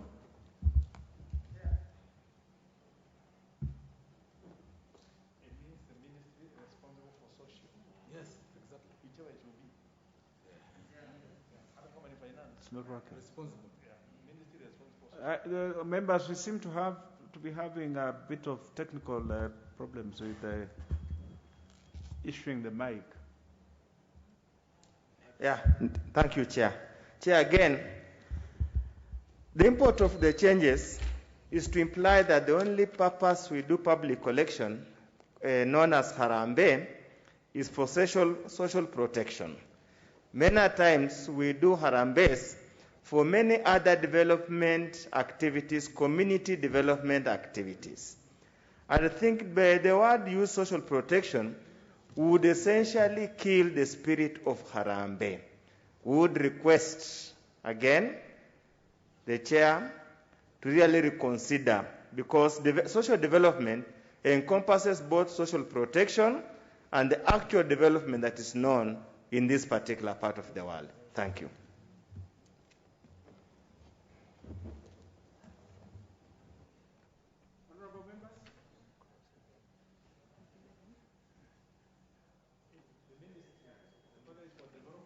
Honorable members, I put the question that clause 11 be amended as proposed by the chair. Will as members of that opinion say aye? Aye.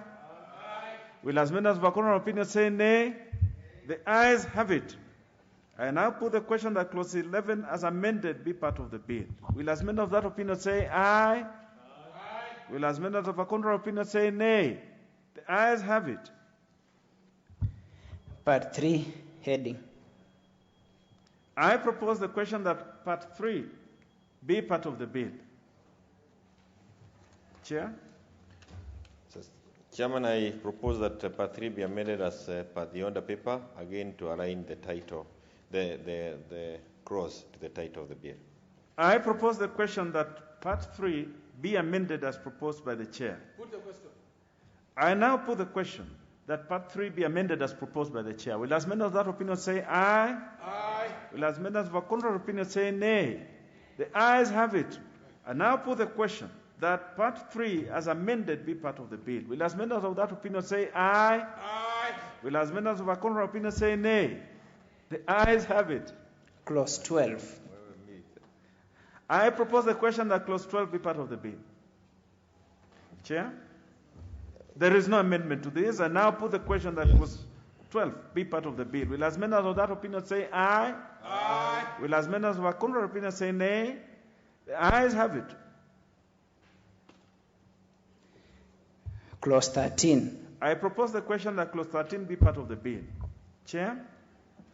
Thank you, Mr. Chairman. Again, as I propose clause 13 be amended as per the order paper, technical, just to align to the title of the bill. I propose the question that clause 13 be amended as proposed by the chair. Put the question. And now put the question that clause 13 be amended as proposed by the chair. Will as many as of that opinion say aye? Aye. Will as many as of a contrary opinion say nay? The ayes have it. And now put the question that clause 13 as amended be part of the bill. Will as many as of that opinion say aye? Aye. Will as many as of a contrary opinion say nay? The ayes have it. Clause 14. I propose the question that clause 14 be part of the bill. There being no amendment to this, and now put the question that clause 14 be part of the bill. Will as many as of that opinion say aye? Aye. Will as many as of a contrary opinion say nay? The ayes have it. Part 4. I propose the question that part 4 be part of the bill. Chair? I propose that part 5 be amended as per the order paper to align it to the title of the bill. Part 4. Chair? Not 5. Sorry, Mr. Chairman, part 4 of the bill be amended as per the order paper to align it to the new title of the bill. I propose the question that part 4 be amended as proposed by the chair. Put the question. And I'll put the question that part 4 be amended as proposed by the chair. Will as many of that opinion say aye? Aye. Will as many of our contrary opinion say nay? The ayes have it. And I'll put the question that part 4 as amended be part of the bill. Will as many of that opinion say aye? Aye. Will as many of our contrary opinion say nay? The ayes have it. Clause 15. I propose the question that clause 15 be part of the bill. Chair? I propose that clause 15 be amended as per the order paper, just replacing the word fundraising appeals with public corrections. I propose the question that clause 15 be amended as proposed by the chair. I put the question that clause 15 be amended as proposed by the chair. Will as many as of that opinion say aye? Aye. Will as many as of a contrary opinion say nay? The ayes have it. And now put the question that clause 15 as amended be part of the bill. Will as many as of that opinion say aye? Aye. Will as many as of a contrary opinion say nay? The ayes have it. Clause 16. I propose the question that clause 16 be part of the bill. Chair? I propose that clause 16 be amended as per the order paper for the same reason, Mr. Chairman. I propose the question that clause 16 be amended as proposed by the chair. Put the question. And now put the question that clause 16 be amended as proposed by the chair. Will as many as of that opinion say aye? Aye. Will as many as of a contrary opinion say nay? The ayes have it. And now put the question that clause 16 as amended be part of the bill. Will as many as of that opinion say aye? Aye. Will as many as of a contrary opinion say nay? The ayes have it. Clause 17. I propose the question that clause 17 be part of the bill. Chair? I propose that clause 17 be amended by as provided for in the order paper. Mr. Chairman, the reason is to try and is actually to exclude funds raised by higher institutions of higher running, because these are these resources are used or are raised for purposes of research and other related causes. We seek not to cover it under Public Corrections Act. I propose the question that clause 17 be amended as proposed by the chair. Put the question. And I'll put the question that clause 17 be amended as proposed by the chair. Will as many as of that opinion say aye? Aye. Will as many as of a contrary opinion say nay? The ayes have it. And now put the question that clause 17 as amended be part of the bill. Will as many as of that opinion say aye? Aye. Will as many as of a contrary opinion say nay? The ayes have it. Clause 18. I propose the question that clause 18 be part of the bill. Chair? Clause 18 be amended as per the order paper. I propose the question that clause 18 be amended as proposed by the chairperson. And now put the question that clause 18 be amended as proposed by the chairperson. Will as many as of that opinion say aye? Aye. Will as many as of a contrary opinion say nay? The ayes have it. And now put the question that clause 18 as amended be part of the bill. Will as many as of that opinion say aye? Aye. Will as many as of a contrary opinion say nay? The ayes have it. Clause 19. I propose the question that clause 19 be part of the bill. Chair? Mr. Chairman, I propose that clause 19 be amended as per the order paper. It's a question of removing the name from fundraising manager and calling or referring to the officer as a public corrections manager. Again, aligning it to the theme of the bill. I propose the question that clause 19 be amended as proposed by the chair. Put the question. And now put the question that clause 19 be amended as proposed by the chair. Will as many as of that opinion say aye? Aye. Will as many as of a contrary opinion say nay? The ayes have it. And now put the question that clause 19 as amended be part of the bill. Will as many as of that opinion say aye? Aye. Will as many as of a contrary opinion say nay? The ayes have it. Clause 20. I propose the question that clause 20 be part of the bill. Chair? Mr. Chairman, I propose that clause 20 be amended as provided for in the order paper. And the rationale or the reason is to prevent, we are trying to avoid limiting members of parliament or members of the county assembly from participating in public corrections. Instead, Mr. Chairman, we are ensuring that state officers do not use their offices or places of work to solicit for funds and also to align it with the Ethics Act. I propose the question that clause 20 be amended as proposed by the chair. The Honorable Oundo.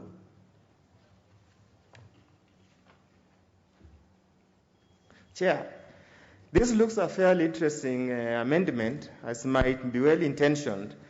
The definition of an office. Are we talking about a physical office or an office associated with a member? That state officer. That's where the challenge of implementation will arise, because an office occasionally is an office, the position you hold is taken to be as such. But let's give it a try. We'll have a room probably when we do regulations to clarify that particular aspect. I propose the question. The Honorable, just hold on before I propose the leader of majority, you have a weigh in on this.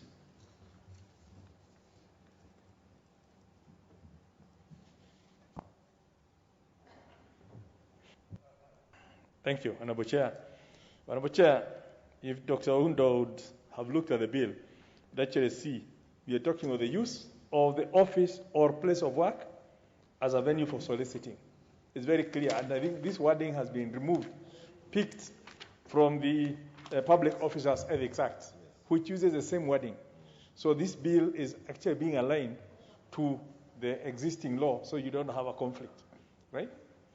And I think that's the clarity that you probably are looking at. So it's already in the law. But now that we have a substantive bill on public fundraising, it also is exported from or imported into that to also align it here.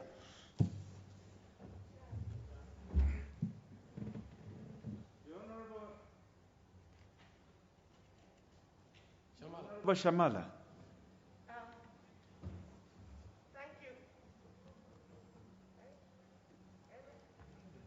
Yeah, we're having a challenge with the gadgets, but you will have the mic. Yes, now you have it. Thank you, Chair. I think I want to, I agree with the majority leader on the definition, but the office is really not just a physical space. You can't solicit funds outside. You use your office, you carry your office with you. And does the bill, or can we enhance that? Your title and your name goes out, and you can solicit in other places aside from the physical office itself. Thank you. I thank you for that clarification, the Honorable Shamala. Allow me then to put the question that clause 20 be amended as proposed by the chair. Will as many of that opinion say aye? Aye.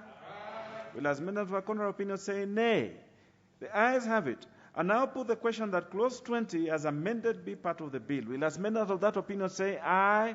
Aye. Will as many of a contrary opinion say nay? The ayes have it. Clause 21. I propose the the question that clause 21 be part of the bill. Chair? Mr. Chairman, I propose that clause 21 be amended as per the order paper, and this is to bring the county policing authority as one of the bodies that will determine when applications have been sought, but also to align the bill in terms of bringing the public corrections into office. I propose the question that clause 21 be amended as proposed by the chair. Chair. The Honorable Sangok, then followed by the Honorable Undo. Honorable Speaker, Honorable Chair, I think we'll have to again talk with the chair of the committee, because the county askaris are directly answerable to the governor, who in this case may be a competitor in an election process. So he may use that office to stiffen competition. That's why we really need to sit down and take a good position. Thank you. Very well. The Honorable Undo. Chair, my only point of concern is sub-clause 2 on the period given of 21 days. Chair, many times public elections are driven by a need of an emergency, a medical emergency, for example. I suppose if the chair will be listening, if the chair of the committee will be listening, I was saying, Chair, that many times public elections are driven, are necessitated by an emergency, a medical emergency, for example.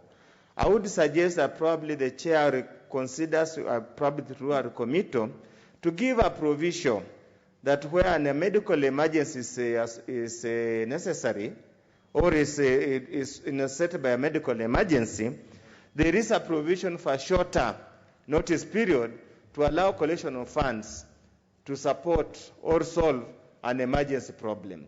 The other case, Honorable Speaker, a roof has been blown off in a school or a church or a house. 21 days, I've been trying to look through if there's any provision for a shorter period. Probably the chair can clarify so that we put this matter to rest. But strictly 21 days, without any room for a shorter period, notice period, might defeat the essence of a Harambe. Thank you. Chair, you have a weigh in on this?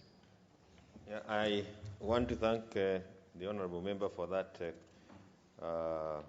intervention. But it is actually covered under clause 22, where we've provided for how would the committee deal with a situation of emergency. So his concerns are actually covered under clause 22. The ones for Sankok, I will talk to him privately. Very well. The Honorable Odhiambo Akoth, member for Subano. Chair, maybe if the chair could just clarify also, and I must confess I've actually not looked at it, whether public also includes, because we are talking about public collections, does it also include online collections, which just start impromptu? Are those ones also subject to approvals? Because otherwise we are going to get into problems. Online collections, MPs will tell you those ones start every 1 hour. So are they also subject to the 21 days so that we are more realistic? The Honorable Chair, you have a comment on that? I am trying to, this is a bill we dealt with a while, but I believe, I remember that debate, having that debate in our meeting, and it actually covers even the WhatsApp. I think that is what you're talking about. The WhatsApp corrections are also covered. You cannot start them without a license. Well, members, you may want to make a decision.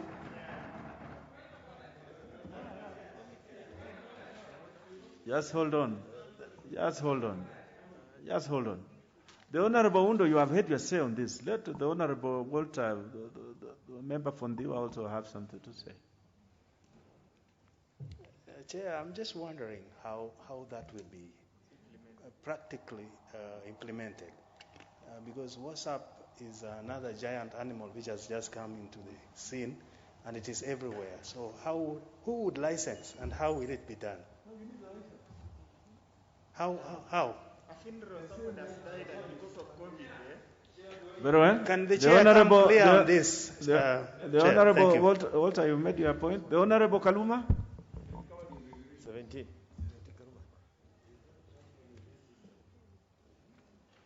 The Honorable Kaluma, you have a problem with the mics. The system keeps jumping this way and that way. So you may want to follow it to where it is. You are still agile enough. Yes, I thank you, Chair. Chair, the idea here is that public collections will be licensed. Whether you do it online or you go physically is now the mode by which you proceed. The idea is that we are introducing the idea of authorizing some of them so that the facility of public collections is not abused. It's not abused. So whether you are going to notify, bring people together online, or you are going to work physically, and largely they are now online, they must get prior authority. That is our position. The Honorable Kaluma, you've made your point. The Honorable Mili, finally, so that we can put it to rest. Thank you, Chair. Chair, I just want to encourage the move, and I really want to regret, because usually I'm very diligent. I don't know how come I missed this one, especially when it has to do with the public fundraisers, a factor that's something that affects us very especially as members of Parliament. Mr. Speaker, my only concern is, even as we are trying to weed out the people who abuse the public fundraising process, we might then end up harming people with very genuine needs. When people have funerals, especially during these COVID times, there's no 21 days.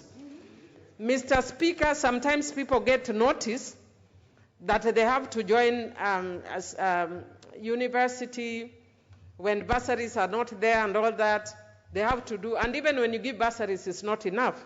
Sometimes they need over 100,000 for different colleges when they don't have 21 days. So what we are doing by making these very stringent provisions is actually encouraging Kenyans to build a culture of defying the law. And that is a culture that is, the culture of impunity, that is getting very ingrained in the country. And we should not encourage it by bringing laws that make it very difficult. Let us bring laws that encourage people to also obey that law. And I think perhaps after this has passed for now, because at least I didn't get, but we need to look at it again after 6 months so that we see what is practical or not. Honorable members. Chair, finally, we must move. And I agree, and I hear the concern of members, but I want to encourage them to read clause 17 on what is exempted, and also what is clause 19, what is defined as public purpose. But I hear their concern. I put the question that clause 21 be amended as proposed by the chair. Will as many of that opinion say aye? Will as many of our contrary opinion say nay? The ayes have it. And now put the question that clause 21 as amended be part of the bill. Will as many of that opinion say aye? Will as many of our contrary opinion say nay? The ayes have it. Clause 22. I propose the question that clause 22 be part of the bill. Chair? Again, Mr. Chairman, I propose that clause 22 be amended as contained in the order paper. And this is really in answer to what Mheshimiwa was asking about the issues of emergencies. I propose the question that clause 22 be amended as proposed by the chair. I now put the question that clause 22 be amended as proposed by the chair. Will as many of that opinion say aye? Will as many of the contrary opinion say nay? The ayes have it. I now put the question that clause 22 as amended be part of the bill. Will as many of that opinion say aye? Will as many of our contrary opinion say nay? The ayes have it. Clause 23. I propose the question that clause 23 be part of the bill. Chair? Chairman, I propose that clause 23 be amended as per the order paper. This was a typo, an omission when we were doing the typing. I propose the question that clause 23 be amended as proposed by the chair. And now put the question that clause 23 be amended as proposed by the chair. Will as many of that opinion say aye? Aye. Will as many of our contrary opinion say nay? The ayes have it. And now put the question that clause 23 as amended be part of the bill. Will as many of that opinion say aye? Aye. Will as many of our contrary opinion say nay? The ayes have it. Clause 24. I propose the question that clause 24 be part of the bill. I now put the question that clause 24 be part of the bill. Will as many of that opinion say aye? Aye. Will as many of the contrary opinion say nay? The ayes have it. Clause 25. I propose the question that clause 25 be part of the bill. Chair? Mr. Chairman, again, another typo error. I propose that it be amended as per the order paper. I propose the question that clause 25 be amended as proposed by the chair. And now put the question that clause 25 be amended as proposed by the chair. Will as many of that opinion say aye? Aye. Will as many of the contrary opinion say nay? The ayes have it. And now put the question that clause 25 as amended be part of the bill. Will as many of that opinion say aye? Aye. Will as many of the contrary opinion say nay? The ayes have it. Clause 26. I propose the question that clause 26 be part of the bill. Mr. Chairman, I propose that clause 26 be amended as per the order paper to correct two things. One, a typo, again, to align the bill to the title, the new title of the bill. I propose the question that clause 26 be amended as proposed by the chair. Put your question. I put the question that clause 26 be amended as proposed by the chair. Will as many of that opinion say aye? Aye. Will as many of the contrary opinion say nay? The ayes have it. I now put the question that clause 26 as amended be part of the bill. Will as many of that opinion say aye? Aye. Will as many of the contrary opinion say nay? The ayes have it. Clause 27. I propose the question that clause 27 be part of the bill. Chair? Mr. Chairman, I propose that clause 27 be amended as per the bill, as per the order paper. Again, a typo thing. We had left out the word National Committee. I propose the question that clause 27 be amended as proposed by the chair. I put the question that clause 27 be amended as proposed by the chair. Will as many of that opinion say aye? Aye. Will as many of the contrary opinion say nay? The ayes have it. And now put the question that clause 27 be amended, as amended, be part of the bill. Will as many of that opinion say aye? Aye. Will as many of the contrary opinion say nay? The ayes have it. Clause 28. I propose the question that clause 28 be part of the bill. Mr. Chairman, I propose that clause 28 be amended as per the bill. Again, it is to bring in the National Committee, which had been left out, a typo error. I propose the question that clause 28 be amended as proposed by the chair. Put your question. I put the question that clause 28 be amended as proposed by the chair. Will as many of that opinion say aye? Aye. Will as many of the contrary opinion say nay? The ayes have it. There is a further amendment proposed by the Honorable Oundo. The Honorable Oundo, you may want to prosecute that one. Chair, so do I move or? Yes, the Honorable Oundo, you have. Chair, I move that clause 28 be amended in subclause 1 by inserting the following new paragraph immediately after paragraph G. Paragraph H will read, in the opinion of the National Committee or the relevant county policing authority, the purpose for which the public collation is to be conducted can be funded through existing national and devolved funds. Chair, the import of this amendment is to avoid misuse of public collection. Indeed, we have very many devolved funds. We have CDF, we have county government, we have so many others. Just because a school or any other public facility is at loggerhead with an MP or a county government, they avoid going to pick that kind of funds and burden the parents and other members of the public to undertake a public collection where funds are available or funds have been misused, and they resort to an orthodox approach to fill up the lost funds. So, Chair, I beg that my colleagues accept that amendment so that we insulate this public collection from things that can be done by other funds. Thank you, Chair. I propose the question that clause 28 be further amended as proposed by the Honorable Ojiambo Oundo, member for Funyula. The chair for Chair CIOC. Mr. Chairman, I want to say that that's an improvement to the bill, and as a committee, I don't think we have any objection to that proposal. Very well. Honorable members, then allow me to, the The Honorable Jekyll.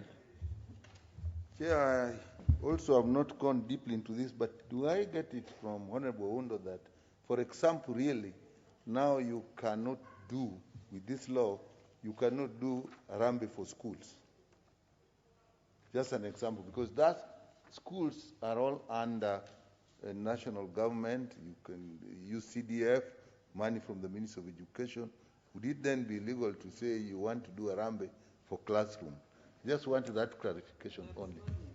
Honorable members, allow me to put the question. That I sought clarification. That Chair, I asked for a clarification, just a simple clarification. You are asking for clarification from the Honorable From Honorable Undo, yes. Very well. The Honorable Undo, you have that clarity? Chair, the constructive wordings can be funded. Where it can be funded, there would be no need for public collection. But where it cannot be funded, then you can do public collection. The constructive word can be. Very well. Honorable members, then allow me to put the question that clause 28 be further amended as proposed by the Honorable Oundo Ojambo, member for Funyula. Will as members of that opinion say aye? Aye. Will as members of a contrary opinion say nay? The ayes have it. I now put the question that clause 28 as amended be part of the bill. Will as members of that opinion say aye? Aye. Will as members of a contrary opinion say nay? The ayes have it. Clause 29. I propose the question that clause 29 be part of the bill. Chair? As I propose that it be clause 29 be amended as per the order paper, again, typo and to align the bill to the title, to the new title. I propose the question that clause 29 be amended as proposed by the chair. I now put the question that clause 29 be amended as proposed by the chair. Will as members of that opinion say aye? Aye. Will as members of a contrary opinion say nay? The ayes have it. I now put the question that clause 29 as amended be part of the bill. Will as members of that opinion say aye? Aye. Will as members of a contrary opinion say nay? The ayes have it. Clause 30. I propose the question that clause 30 be part of the bill. Chair? Mr. Chairman, I propose that clause 30 be amended as per the order paper, again to include the National Committee, which was a typo that had left in a number of the clauses that we continue going through. I propose the question that clause 30 be amended as proposed by the chair. The Honorable Undo, you have something to say to this? Just want to echo what Honorable Sanko had initially said, and reading as clause 330A, the reasonable grounds to believe the public collection manager is likely to be pursuing unlawful course or purpose prejudicial to the peace, welfare, or good order of the public. The leader or the manager in charge of county policing authority, you are on different political persuasion, you are in trouble. We just know that for posterity. Honorable members, then I propose the question that clause 30 be amended as proposed by the chair. Will as members of that opinion say aye? Aye. Will as members of a contrary opinion say nay? The ayes have it. I now put the question that clause 30 as amended be part of the bill. Will as members of that opinion say aye? Aye. Will as members of a contrary opinion say nay? The ayes have it. Clause 31. I propose the question that clause 31 be part of the bill. Chair? Again, I propose that one be amended as per the order. I propose the question that clause 32 be part of the bill. Chair? Again, Mr. Chairman, I propose that clause 32 be amended as per the order paper for clarity, and we had left out the name of the National Committee. I propose the question that clause 32 be amended as proposed by the chair. I now put the question that clause 32 be amended as proposed by the chair. Will as members of that opinion say aye?